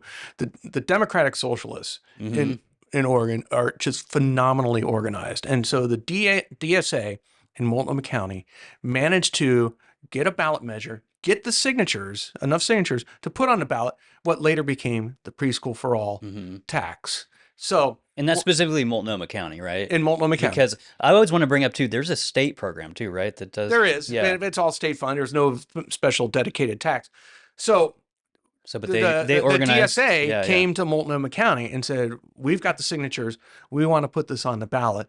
And the county commission essentially skunked the DSA and put their own measure on the ballot, which mooted the DSA's it's kind of signature collection, not their version of it, right? Yeah. So I mean, we all like to dump on Multnomah County, but the problem is they had a gun to their head. If Multnomah County didn't put it on the ballot themselves, it would have gone on the ballot anyway from the DSA. The difference is, would they have raised the same sort of money to get the thing going? But that doesn't mean that they should have. Once it got going, they could have always figured out a way to roll it back and to deal with it. Because right now, it's a really high tax rate, especially for people who make over $400,000 a year, and that's really driving them out. I talked to a staffer at Metro who has their own income tax, and I said, "Yeah, that Metro tax is probably driving some of the migration." And he says, "It is a little bit." He says, "But the real bad one is Multnomah County's, because it is such a high rate for those high income earners that just penciling it out. Yeah, you just see that and you go, no. How much money you can save, right? If you can save $10,000 a year, essentially forever, that's worth about $100,000. It has a net present value. It's an easy call for most people. It's an easy call, right? I could buy a bigger house. And wasn't there? I remember there was even just the idea of tying it to inflation. Wasn't that just pretty? Like everyone was like, "Nah, we're not gonna." Yeah, there was an effort to do that. Yeah. Julia Brim Edwards wanted to, and the DSA pushed back and all this. So and the thing is, I think, first of all, it's a huge amount of money that's being raised for a program that really benefits just such a small slice of households, right? You're talking about maybe 2 or 3% of households. So everyone's getting taxed to provide services for 2 to 3% of the population. Why would you have such a broad tax to help such a small slice?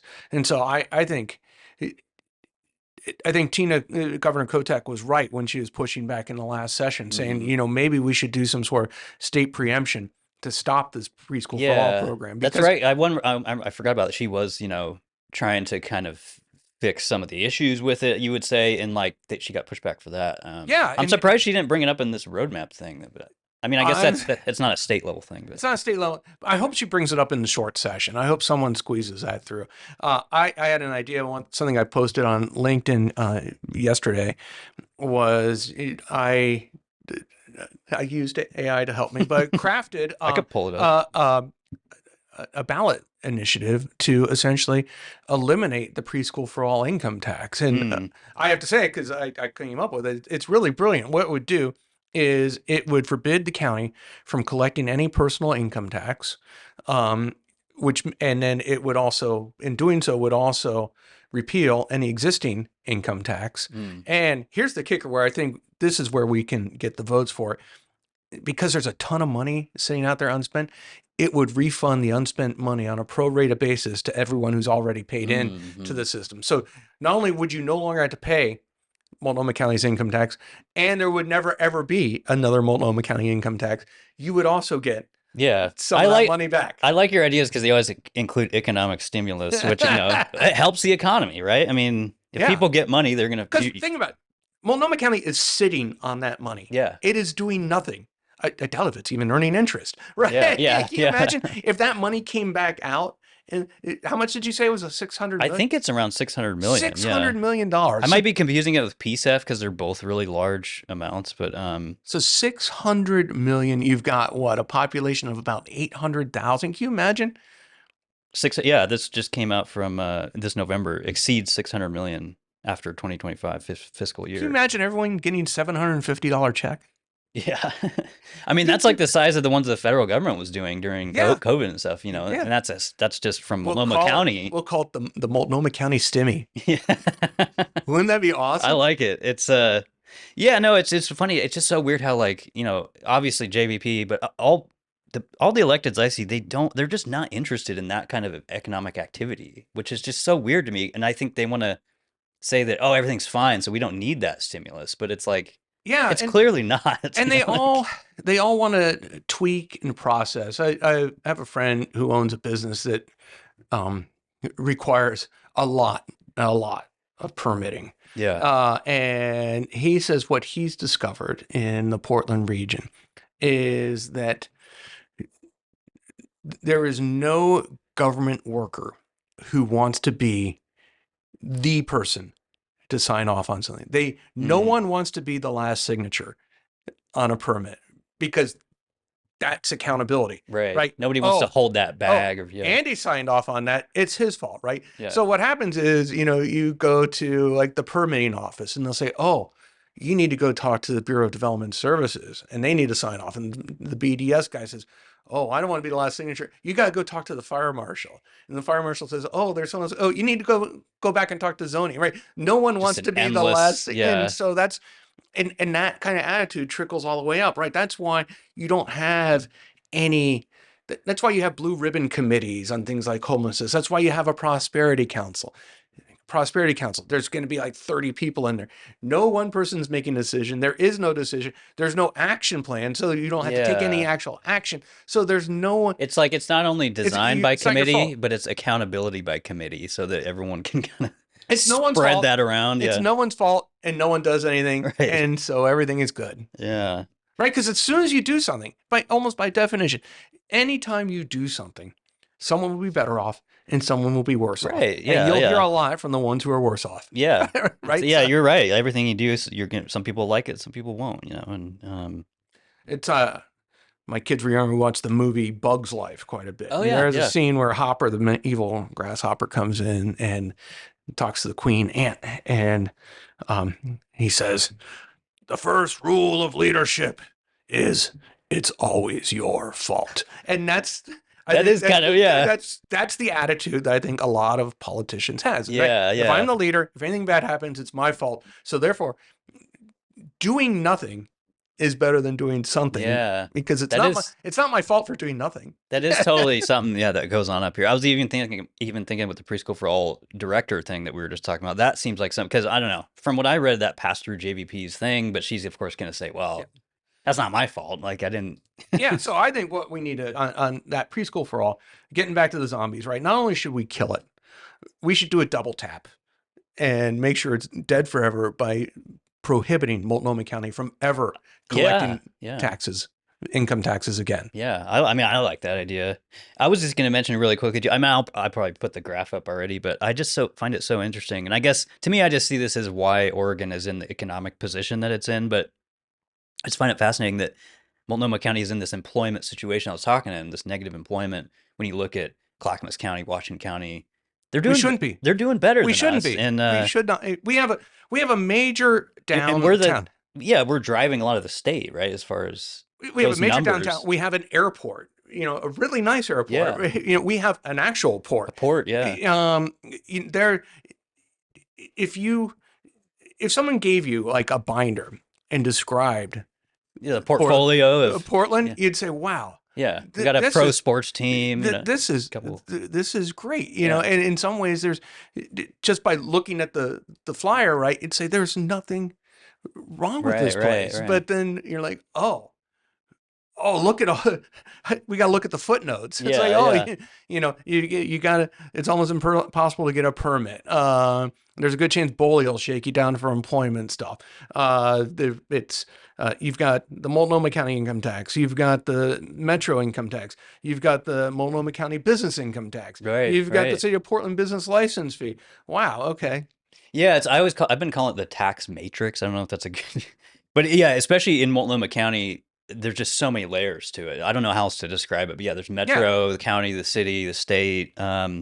The other one that gets me, and this is a little off topic, is I live over by the Hollywood district, and it's the same sort of thing, is if I gave you a flyer about the Hollywood district, you would say, oh my God, this place is fantastic. Mm-hmm. There cannot be a better business district in a city. You're wedged between, like literally, run down the middle of two high-income neighborhoods on a major thoroughfare that's right off a freeway exit ramp, super accessible to light rail. There's literally a stop right there. Yeah, everything checks off all the boxes, and you walk through it, and it's really depressed, and has been for years. Yeah. And aside from the theater, it's kind of theater is nice. It's but.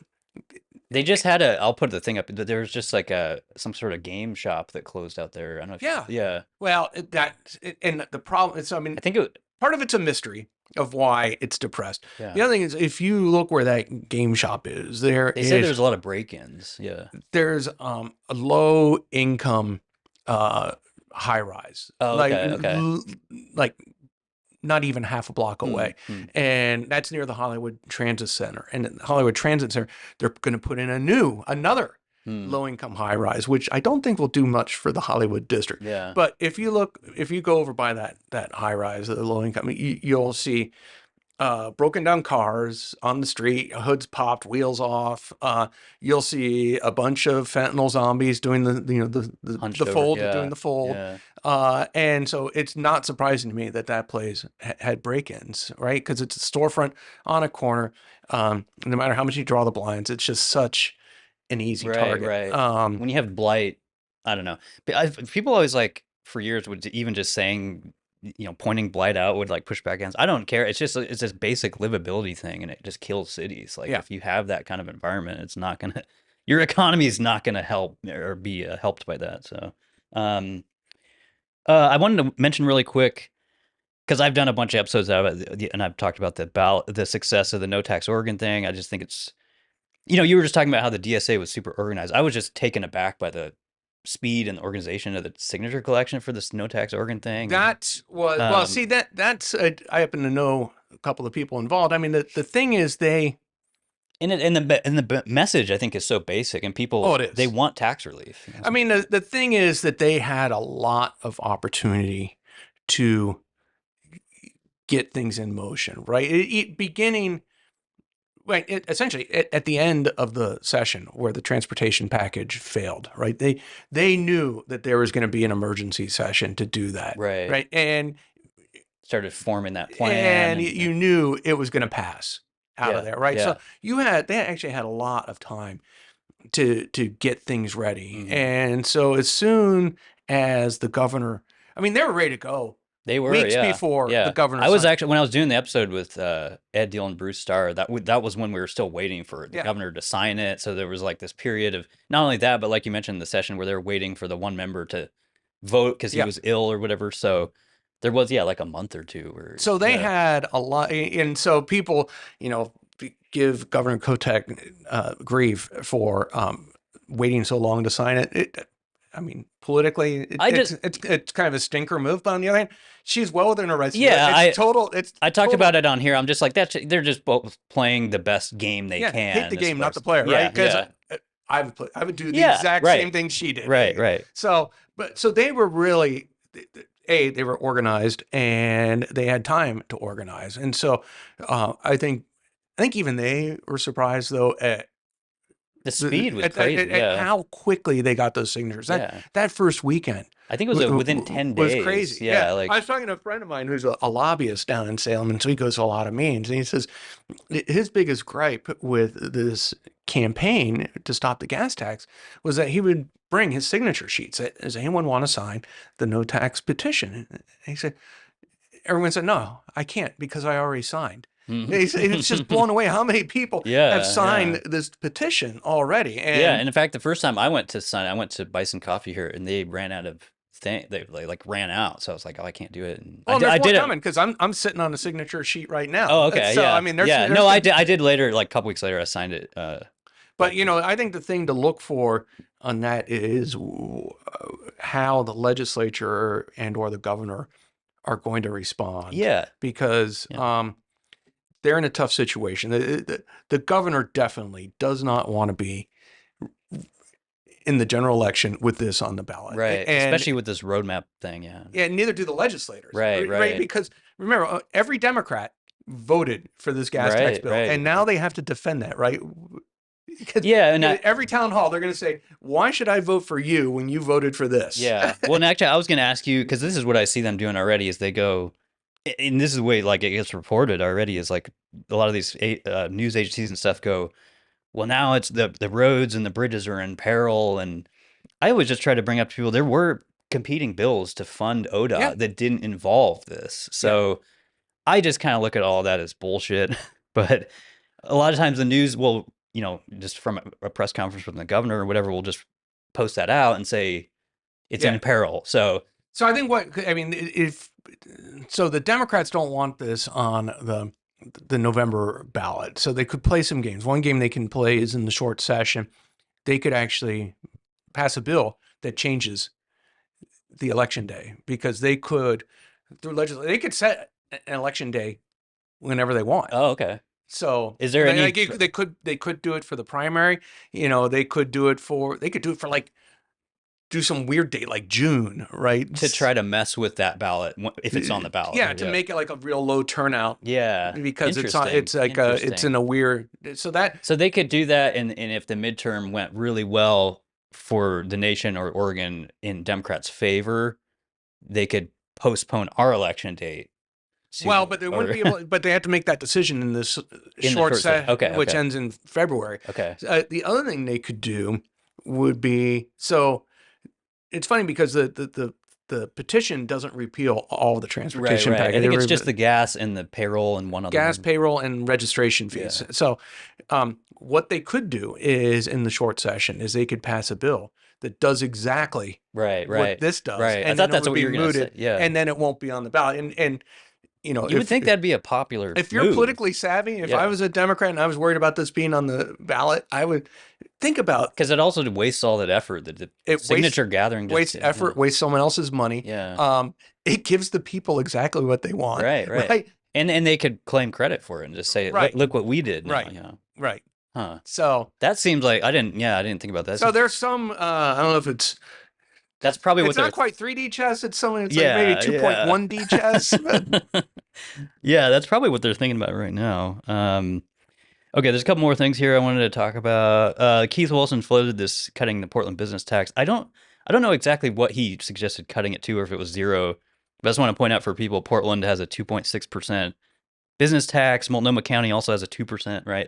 On top of that, and Clackamas and Washington County don't have any city tax as far as that, or I don't know about county, but they don't have those level taxes. But I was curious your take. My advice to Mayor Keith Wilson is, if you look at the revenues from the city's business license fee, it's really not that huge a contributor. It's not a big share of the revenues coming into the city, and they're highly volatile, and they're actually declining because people are leaving the city. I hate to say this because I hate the Clean Energy Fund tax, but if I were Keith Wilson, I would eliminate the business income tax altogether, make it zero, say there is none. You don't have to pay the business income tax. And if you need to make up revenues, then maybe do like a 0.1% bump in the PSEF tax, and then move all the PSEF money into the general fund, because I think the clean energy projects are just complete boondoggles that aren't doing anything to actually improve the environment. They're mostly just lining the pockets of nonprofits and other groups that are tied into City Hall. And if we just made that part of the general fund, you wouldn't need the business income tax, because as much as I hate PSF, it is essentially more or less a sales tax. It's a very small sales tax. So you have the tax burden is spread out wide across not just residents and businesses, but also visitors.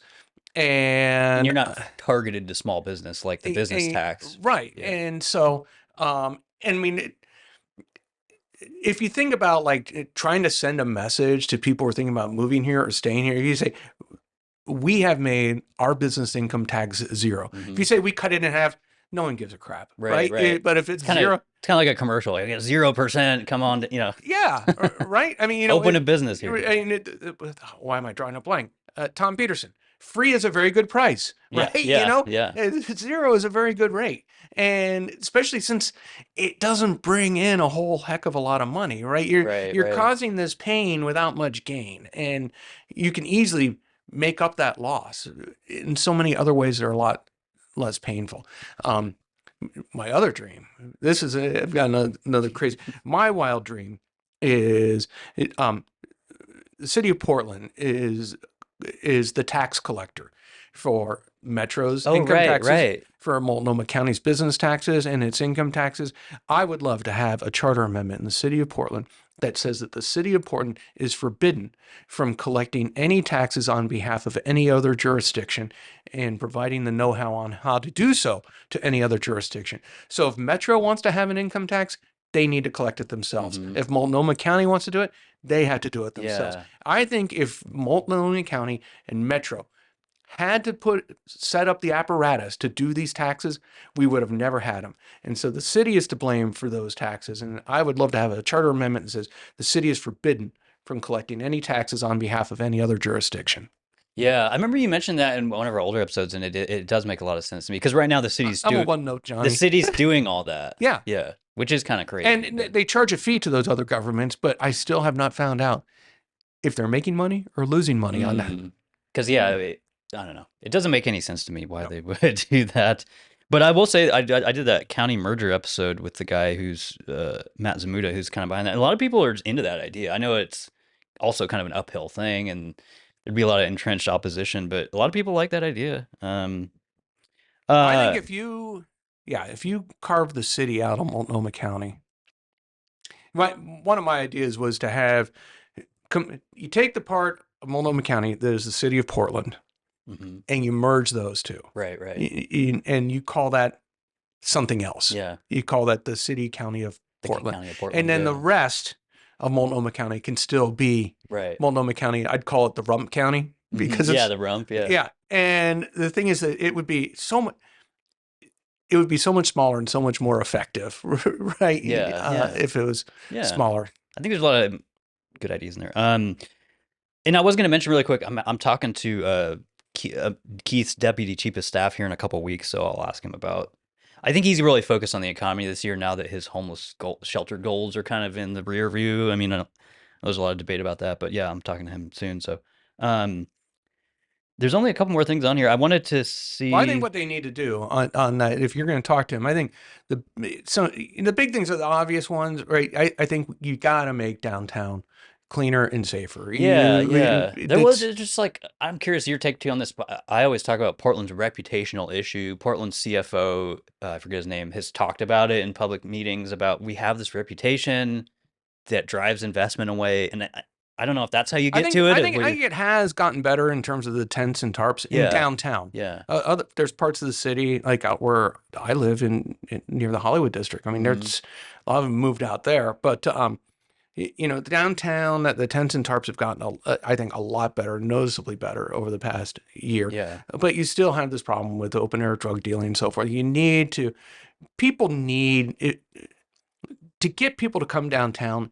They need to see some sort of public safety officer, whether visible. It's a cop or someone who looks like a cop. Yeah. Pretty much everywhere. Within eye shot, there should be someone that the next can make block you feel safe. or something. Yeah. The other thing too, I think, at least until we get vacancy back, we need to do things like end design review. Yeah. And historic review. I think some zoning should be eliminated. I think we should get rid of all the SDCs. And I hope there was a Supreme Court case about 2 years ago that really did a job Yeah, on I SDCs. remember you talking to me about and I'd love to this. see Yeah. someone challenge Portland's SDCs because I think Portland would lose. And the main argument is right that these collections for SDCs have to be tied to what they're supposed to be used for, right? Right. And now they're really not in Portland because Right, and actually, this is an issue that came up with the parks measure that passed, and the Oregonian, to their credit, raised this, was that we have these parks SDCs, and with the park system development charges, their SDCs are for building new capacity. right. So if you New take capital projects. new capital projects, Yeah. right? So if you get SDCs, then you need to build or expand parks.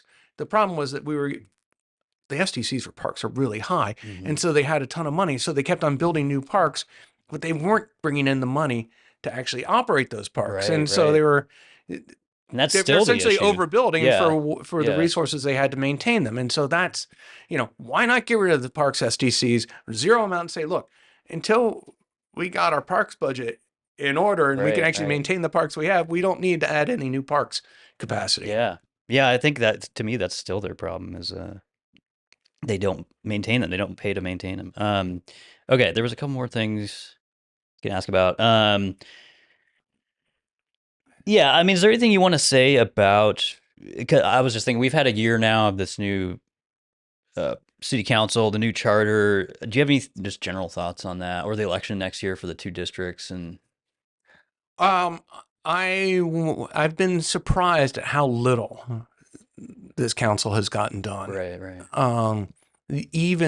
Actually, especially with the Peacocks, who could conceivably, They have if the they have block. enough, if they Yeah. can get Steve Novick or one other vote, right, they've got a majority. Yeah. And it seems like it would have been easier for them to really dominate council, and it seems like they haven't. Mhm. I mean, the only thing they really did of consequence was pass the budget and then ban algorithmic pricing models, which is which will be problematic for them because I think they'll probably lose. I'm challenge not to- in favor of it. It's just in housing in general. It doesn't Yeah. seem good, but Yeah. So I mean, if you think about it, there's really nothing of substance Yeah, that this council has done, which is on the one hand bad, and on the other hand it's excellent, right? Because I like to say that my favorite politicians are golfers because I'd rather have my politician on the golf course than making bad policy. Yeah, I agree with you to some degree. It's like now that they're kind of a legislative body for the most part, I don't necessarily want to see like a ton of major changes in 1 year. But it is unusual. I agree with you. It's like they basically just passed the budget, which is required anyway. But like there's a state deadline to get that thing. But now you've got passed. half the council's up for election this year. Yeah, feel like it's not on anyone's radar, and Not it should really be. yet. Yeah. I only even know a couple candidates that have jumped in so far. So. Well, half the Peacocks are up for election. Yeah. Because I guess I meant non-incumbent. I only know a couple people. I think all the incumbents. They're They're at least have said in. they're going to run again. Yeah. I'm kind of curious to see what happens to the Peacocks or the DSAs on council. Because I live in District 3, and District 3 is pretty far left. Yeah. And if people say, oh, well, no one likes the DSA people, they may be in for a rude surprise because District 3 absolutely that's their crowd, for the most part. Yeah. But the thing too is, with the way that they count the votes, I actually did a thing about this on my last episode with Max I read the charter and they don't even define the percentage. They just say like the amount between the candidates must be, it's just, I found it strange because I always hear the 25% plus one, but that's not even in the charter. Well, because I think it's designed for situations where that percentage might change and, it's bonkers because if, so in a typical regular election, right, 3 seats are open, right? So if there's 3 seats, then you need 25%. Right. To That's get how in. they get that math. Yeah. But what's really wild is like, let's say for some reason a seat is vacant and they hold an election to fill it, right? Now there's 1 seat. Yeah. Now you need 50%. That's why I was like, That's why they don't specify the that's the number. only thing I could think of in why Yeah, they did it that yeah. way. So it's really And so. then that changes, like, to me, it's like so the threshold's different depending on the situation, and it's weird. Yeah. Well, and so think about it. You can have someone who's sitting in city council who got 50% of the vote, and then their colleagues only got Right, right, right. 25%. And as far as popularity, that's a huge Yeah, because I difference, always I would think that if you're on city council, one way to have more juice relative to the other counselors is, look, I won with 80% of the vote, Yeah, right? yeah. It's a mandate. Yeah. Yeah, I got a mandate. People are lit, but it's like, no, by definition, everyone got just Right. got 25%. A quarter, right. yeah. So, right. You got all three people essentially got It's not even half the vote. You call it like a negative mandate or something. Right. Yeah. Yeah. It's a partial mandate. I don't know. Yeah, I don't know. We'll see what happens. I already have a District 3 candidate that's going to come on in January, who is not an incumbent. But we'll see what happens. I was going to mention really quick, and then I have a couple just stupid, funny questions about stuff. I just find the Minnesota $1 billion fraud thing fascinating, and I just can't help but think of Oregon or Portland specifically. Like, do you think? I don't know. I'm not saying there's that level of 1 billion fraud, but I did want to shout out Oregon Roundup had a thing. Jeff Eagers been reporting about Medicaid fraud for a long time. I'm just curious your thoughts. Like, do you think that there's like, I mean, of course, we should probably audit a lot of what's going on in Multnomah County, but do you think that we're at that level of like billions of dollars? If you look for it, you'll find it. Yeah, I think.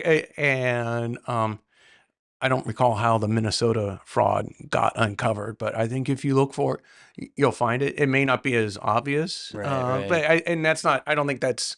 I'm not saying that because there's something uniquely wrong with Oregon, but I think if you look anywhere, I think anytime you have a single party who dominates the state, you're gonna get easy to do. Yeah. It'd be easy to find, but the problem is once you're entrenched like that, right? You're part of the system, right? You don't want to find that fraud, right, yeah. And that's why I have a soft spot for what's known as the False Claims Act, which is I know about that. Yeah, you isn't know that about called the Lincoln Law? Right? What's that? I think it was called the Lincoln Law because it was when Lincoln was president. Probably the Civil War. Yeah. So in the False Claims Act, what happens is if you have some sort of information that someone has defrauded the federal government, you turn over that information to the U.S. Attorney's Office. The U.S. Attorney's Office then has the option to investigate and prosecute that fraud. If they decide they don't want to, you can then, it's known as qui tam, you can then file the claim yourself on behalf of the United States government. Okay. On behalf, There's kind of two ways to do it. on behalf of the United States government. And if you prevail, you get a third of the misused funds that are recovered. Yeah, I was just looking at because when I was working in the mortgage world, this came up a lot. They would call it the FCA, but yes, it was from 1863. I was trying to remember. There was something about like the Civil War that was happening and weapons or something, and they made a false claim. And well, there's also profiteering and stuff. So, yeah, in fact, I did a case on this. It was a guy. It was here in Oregon, and he's funny. He was Cambodian. I mean, he was literally a boat person. So like fled Cambodia on a boat, came to the United States with nothing, got a job with one of the banks. I can't remember which one. Uncovered mortgage fraud and filed a False Claims Act. He ended up with $10 million. Can you imagine a guy who came to the United States with literally nothing except the clothes on his back? Kind of like winning the lottery almost. Couldn't even speak English. Yeah. And get 10 million bucks. Suing on behalf of the U.S. government. It's just, what a country. That is cool. Yeah. I don't know why I'm super curious about this now. Yeah, Lincoln Law. That's what they call it. It's the Lincoln Law. Okay. I don't know if that's because I guess he signed it into law, probably. I don't know why, but it was during his presidency. Well, if you're into that, there's actually a lot of developments now on this because there's going to be a case going before the Supreme Court that may get rid of it because of course, only a Trump era type thing. one of the arguments that they're making. This has nothing to do with Portland, but it's okay. fascinating. Yeah. But it's an interesting argument is that so when you sue under the False Claims Act on behalf of the United States, right? That's like if I do it, right? It's Eric Fruits suing the bad guy on behalf of the United States. Well, the thing is, I'm not a prosecutor. I was never appointed by the president. And the argument is under the Constitution, the president has the power to appoint. It's an executive It's an function. executive power. And in some sense, I'm assuming an executive power, even though I was never appointed to it. And so the question is, are these sorts of cases even legal under the Constitution? Or at least that way of like the non-appointed person would not be an option anymore. Yeah. Okay. Huh. Yeah, I didn't know about that. I was going to ask you about, if we're talking Supreme Court, I just find the I don't even know what they're calling it, but the mail-in ballot cutoff thing, I don't know if the oral arguments have already happened, but that's going to them, I think, in early next year. But it's been covered locally a little bit, and it would change, because I keep forgetting Oregon allows postmarked. It has to be postmarked by the date? Okay, and I think it would change that a little bit. But I'm just curious if you have any thoughts on that. I don't know. I don't know about the court case, but I know a lot of people who are my friends hate vote by mail, but I also have a lot of people who are my friends who love vote by mail, but they won't say it publicly, right? And I'm not I like it. I think it's fine, I think if we didn't have vote by mail, our turnout would be a lot lower. Yeah. I mean, it is so much more convenient. The one thing that, and this isn't even really an attack on vote by mail, I just would also like the option of in-person things. Like, because they don't do that right now, right? No, not in Oregon. What I would love to see happen is, because now you can mail in your ballots for free, and it's postmarked, right? So you could stick it in your mailbox on election day. Yeah, the postage is paid. It's postage is paid. If they pick it up on election day, then your vote gets tallied.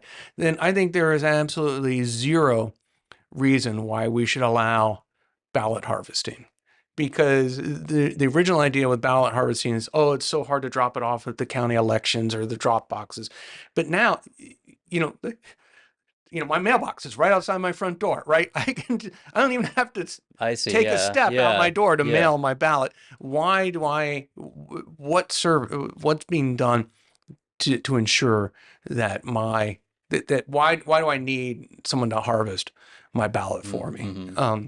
The one thing I thought up too, and maybe this is a stupid argument, I brought this up to Kristen last year. I think you might have even been there, but I was just, I do think it's weird that, like, depending on where you live in the mail system and all that, some people might have more time to vote than others getting your ballot. And I just think that that's kind of a weird, like when ballots drop versus, because I feel like I've had years where I'll get a ballot or I don't get a ballot, and then there's like a week difference of other people who have it. And I just think that that window is strange, that could be different depending on who you are. Like, it seems like everyone should have the same amount of time to vote. I guess it all depends on on the post office. Yeah, and that's kind of on them, so I don't know. But I just thought that, I mean, there's crazy things happen. I mean, it's like my mom lives in Ohio, and I'll mail her something. I remember I mailed her like a birthday card, and it got there in like 2 days, 3 days. Yeah. And then I mailed my daughter a card with some Subway gift cards in it. She loves Subway. I like Subway. And I learned the trick is get your gift cards at Costco. Is it a little cheaper or something? Yeah, they sell $100 gift cards for $80. Really? You get a pack of. So you're getting $20 off. You're getting $20 off. Wow, so pro tip there, because I'm the world's cheapest person. I mean, that's a great, smart decision. But I mailed her a card, and it took like 10 days. Yeah. To get to Eugene. I feel like everyone's seen those too. If you do the tracker thing, sometimes it'll like go there, it'll come back, it'll go there. Like there's these weird like routes or something. I just figure my joke is that anything that's screwy about Eugene, I can explain by saying everyone down there is high. Yeah. Right. So and it's been like that for a long time. It's like you drive into my daughter goes to U of O. You drive into Eugene, you get off the freeway, and then all of a sudden, like the traffic configuration is nuts. I said, these traffic engineers in Eugene were probably just ripping bongs when they designed the traffic system. It's like, you go curve this way and you do this way, and then there's a bike lane and there's this like. Well, you know what you just I hate to even bring this, but you totally just reminded me. I skipped past I skipped past something, but you talked about this in our last episode, and I just thought it was genius because I like we're just gonna dunk on Vision Zero, but I don't like Vision Zero. You talked about it last time, and you pointed out I think the crucial part that doesn't work with Vision Zero, and that is they try to put vehicles on the same thing with bikes and all this others. And it just makes no sense to me. Like when we have these other paths and stuff, and I just see it as a way. It's an anti-vehicle, anti-car kind of approach to get people out of them. But it just seems inherently more dangerous to like we're gonna share the same thoroughfare, put them together. It just seems like a crash course, literally. Yeah, I saw a picture on Twitter, and I don't know who. It was clearly in some sort of publication, and it had a picture of like 6 or 9 cities that adopted Vision Zero, and all of them. The outcomes are horrible. They had increasing traffic fatalities. Yeah. Every city that adopted Vision Zero. Now, to be fair, Oregon was not the worst. Portland was not the worst. In fact, it may have been one of the better ones, but it was still an upward trend, right? And it just seems inevitable. Like I said, when you're putting them together, and you don't need to necessarily do that. Right. A big part of it is to separate the uses. And the problem is, now with Vision Zero, they want to separate them on the same street. Yeah. I used to make fun of things like neighborhood greenways and stuff like that, but at least I could see the thinking is, okay, this is a residential street that doesn't get much car traffic. Yeah. Let's direct bicycles down there and maybe put in speed bumps to traffic calming is the what cars. Yeah. But then, I think we talked about this before. The one that just blows me away is, you had this greenway on either side of Hawthorne, but then they say, hey, you know what would be a great idea? Let's put a bike lane right in the middle of Hawthorne. Like, dude. And the thing too is like, it just seems like nobody enjoys it. Like drivers, everyone, they don't want to be combined like that. They want their own space. And like, we've kind of invested in it up here for years with the greenways and the bike paths, and they're separate. So I just don't understand why. But I think it's just to get people out of their vehicles. And I'm a big proponent of like, I think there's this misunderstanding that poor people don't drive, and it's probably the most popular way for middle class people and lower class people to get around. So I don't know where that idea. I think it's a really obnoxious belief that somehow or another, poor people want transit. Poor people want vehicles because they want autonomy. They want to be able to. They want to be able to do what they do when they want to do it, just like everyone else. Yeah, you're not waiting an hour to. Poor people aren't like all of a sudden. Oh, I'm poor. I don't have agency anymore. It's like, maybe you don't control your work schedule, which is maybe why you want to have a car in the first place. I mean, it's and a lot of times transit systems aren't even running. If you got to work graveyard or some of these crazy hours, I don't know. Yeah. 2 of my boys this summer worked at the Multnomah Athletic Club at the front desk, and the doors open at 5:00, and sometimes they had to be there at 5:30. And one of my sons who worked those shifts, I had to drive him. Yeah, there's no buses. Really. There was no. There's literally no transit. There's no buses, no Macs running at that time. If you need to get to work by 5 a.m, you're on your own. Yeah. I used to do a lot of graveyard on TV when I worked about that, and I would always joke about it, but it is kind of a real thing. I would call it time discrimination because it is. There's not any services running or businesses a lot of time open to like, if you work late hours like that, you're kind of like, too bad. There's so nothing. Sad. Yeah. Anyway, I just wanted to bring that up because it's always on my mind. And I think that could change over time. I took my first Waymo a month or so ago when I went down to Los Angeles, and was it weird? It's weird, but it's incredible. Yeah, it's incredible. I mean, you walk in, and it's just so weird that there's no driver. I've heard people that enjoy it because you don't have to do the banter and all that with the driver and like with no the tip. lift. Yeah, no tip. But you walk in, the only thing it tells you is to buckle your seatbelt. But it's got iHeartRadio on. And you choose the station. Yeah. You could control it all with your phone. You could control the temperature. It's super safe, maybe a little too safe because it's a little slow. Yeah. But still, it's just so chill. And when I was done, I thought, this is a real game changer because, there's going to come a time I'm going to be too old to drive or I don't want to drive. And it'd be nice if I didn't Yeah, just need hop to in have a there. car. Yeah. And if the prices come down, you can have a world where you don't even need buses, right? If you made it cheap Yeah, enough get your where own low income personal people, transport. Yeah. you can just call a Waymo and ride it. I mean, my goodness gracious. Yeah. It's, Yeah, no, it's funny because I remember, gosh, it was probably 5 or 10 years ago. Because I still take Lyft sometimes, although it's getting to be, it's like $40 one way now in Portland. There's all these other fees and stuff, but I remember taking one a while back, and I was like telling them this is when they first started looking into autonomous drivers. And I was like, that's kind of the whole plan for these oh yeah, companies, right? Is to get you out of here. yeah. And they were kind of like, no, I've never heard of that. And No, that was hopefully I Uber's didn't. plan all along. Yeah, yeah. It's like that's the drivers are biggest just, cost that they have. yeah, drivers are just like a temporary thing. Yeah. That's kind of all the serious questions I had, unless there's anything else you want to bring up. No, it's fine. You want to get goofy? Yeah, I just have a couple. I've been asking people, do you have an animal or creature you're most afraid of? Ooh, Most people say snakes, bugs, cougar. Some people have said cougar. cougar. Most afraid of. Yeah, there's something that I started this because I saw a huge spider in here, and it was like, I forget what they call them. I looked it up. I think it was just a gigantic house spider, and the Oregonian did a thing where they migrate at the end of summer out of your home or into your homes. Oh, as part of their life or something. But yeah. Oh my gosh, that's it's hard because like I would be afraid of a cougar or a bear. Yeah, yeah. But realistically, it's probably not going to happen. It's not going to happen, Yeah, right? yeah. So, I'd have to say like a rat. Like if I saw a rat in my house, I would totally freak out.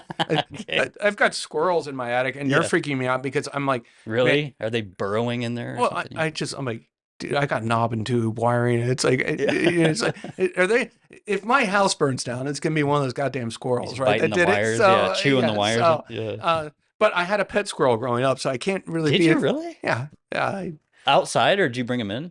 Brought him in. I helped my neighbor chop down a tree, and there was a baby squirrel in there. The mom ran away. Okay. And so you were like fostering the squirrel. I fostered the squirrel. Yeah. Well, my dad was a farm boy, and he's also a real softie. So like we took one of my old gerbil cages, put stuff in. Okay. My dad would bottle feed this little squirrel. Wow. And then as he got bigger, my neighbor across the street raised parakeets. Yeah. So he had these giant cages for his show parakeets. So I borrowed them, put the squirrel in there, and then finally decided he's too big to stay in a cage. So we just let him out. And he hung out on our back porch the whole time. So it's kind of cool. Be like the family. So friend. I have a soft spot for squirrels, except right now I'm a little keen on genocide. They're home invading. Yeah. That's funny though. I was just gonna ask about. I wrote down best Christmas gift. Is there any like special Christmas thing? I don't even know. I'm assuming you participate in Christmas. But yeah, this is for me. It's a classic one. I always say it wasn't a great Christmas gift, but it's one of the more memorable ones. I don't know how old you are, but when I was in 6th grade, I got one of these little plastic LED alarm clock radios. Oh, it's classic. Yeah.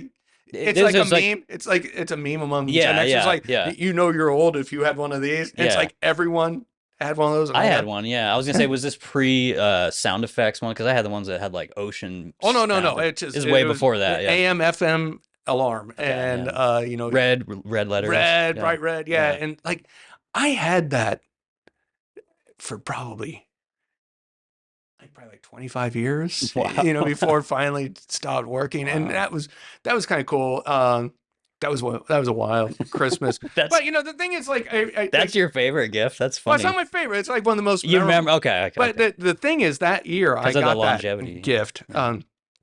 So my dad he's a farm boy and had a big farm boy family, and his older brother had a motorhome, and he was a really nice guy. It was a little odd. It's like Uncle Eddie situation. His name's Uncle Russell. Okay. And actually, he was pretty loaded. He would like a feed mill and stuff like that. Okay. And so that Christmas, they decided to load up the motorhome. And next thing we know, the motorhome shows up in front of our house, like on Christmas Day, unannounced. This is pre-cell phone or anything. That is kind of like Uncle Eddie, but so it just shows up with like him and his kids. He had like 5 kids. Yeah. One was old enough and out of the house, but him, his wife, his 5 kids. And they just pop in to visit for Christmas, and they're like, "Oh, okay, that's kind of cool." And I'm playing around with my toys, my new clock radio, and my mom says, "Okay, you gotta get close together." I'm like, "Okay, what?" Just we're gonna go on a trip with Uncle Russell. So wait, this is growing up in Pack Ohio. up and Get packed up, went in the motorhome, and we drove all the way down to. We ended up in Florida, Cape Canaveral. I toured wow. Cape Canaveral when I was a kid, and then we drove, and then we stopped by one of his Navy friends in Mississippi, and just dropped in. Yeah, unannounced. Yeah, hung out. And it's like, well, what the hell? that's pretty cool though. It was kind of cool. The one that got me was I was like one of the younger, and because it's our family, and then whoever this family was, who I don't even know their names. Right? I don't. Right. They're just show up and we were like. We weren't just interlopers. We were like the interlopers, right? So, Yeah. and there are these. And so this wasn't in Mississippi. This is still in Florida. And they lived on like a farm. They had donkeys and stuff, and oranges, and a barn. And so this is after dinner, and the older kids come out with carrying guns, rifles, and like as you're like some kind of threat, or just no, they come just out for fun. They're Yeah. like, come along, Yeah, come along. yeah. They say, come along, and they got their guns, and they say, okay, go pick up as many oranges as you can. And I'm like, okay.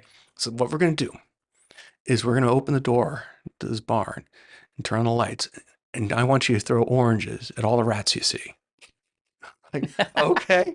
And so turn on the light, start throwing the oranges. All of a sudden, Was there like a ton of rats out there? Yeah. I guess that solves the problem. The rat that problem. is the most surreal thing I've ever seen. Just like blowing away rats in a bar. Yeah.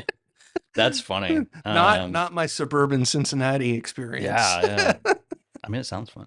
I wrote down abacus because I thought that'd be a good gift. Abacus? Oh. Yeah, I had one in my last job. I should have brought it. Maybe I do have it, but I bought it at a thrift store as a prop because I used to make like comedy sketches there. But I didn't really use it functionally, but I just love moving the I'd love things to learn how to around actually and- use one. Yeah. Because I've seen YouTube videos.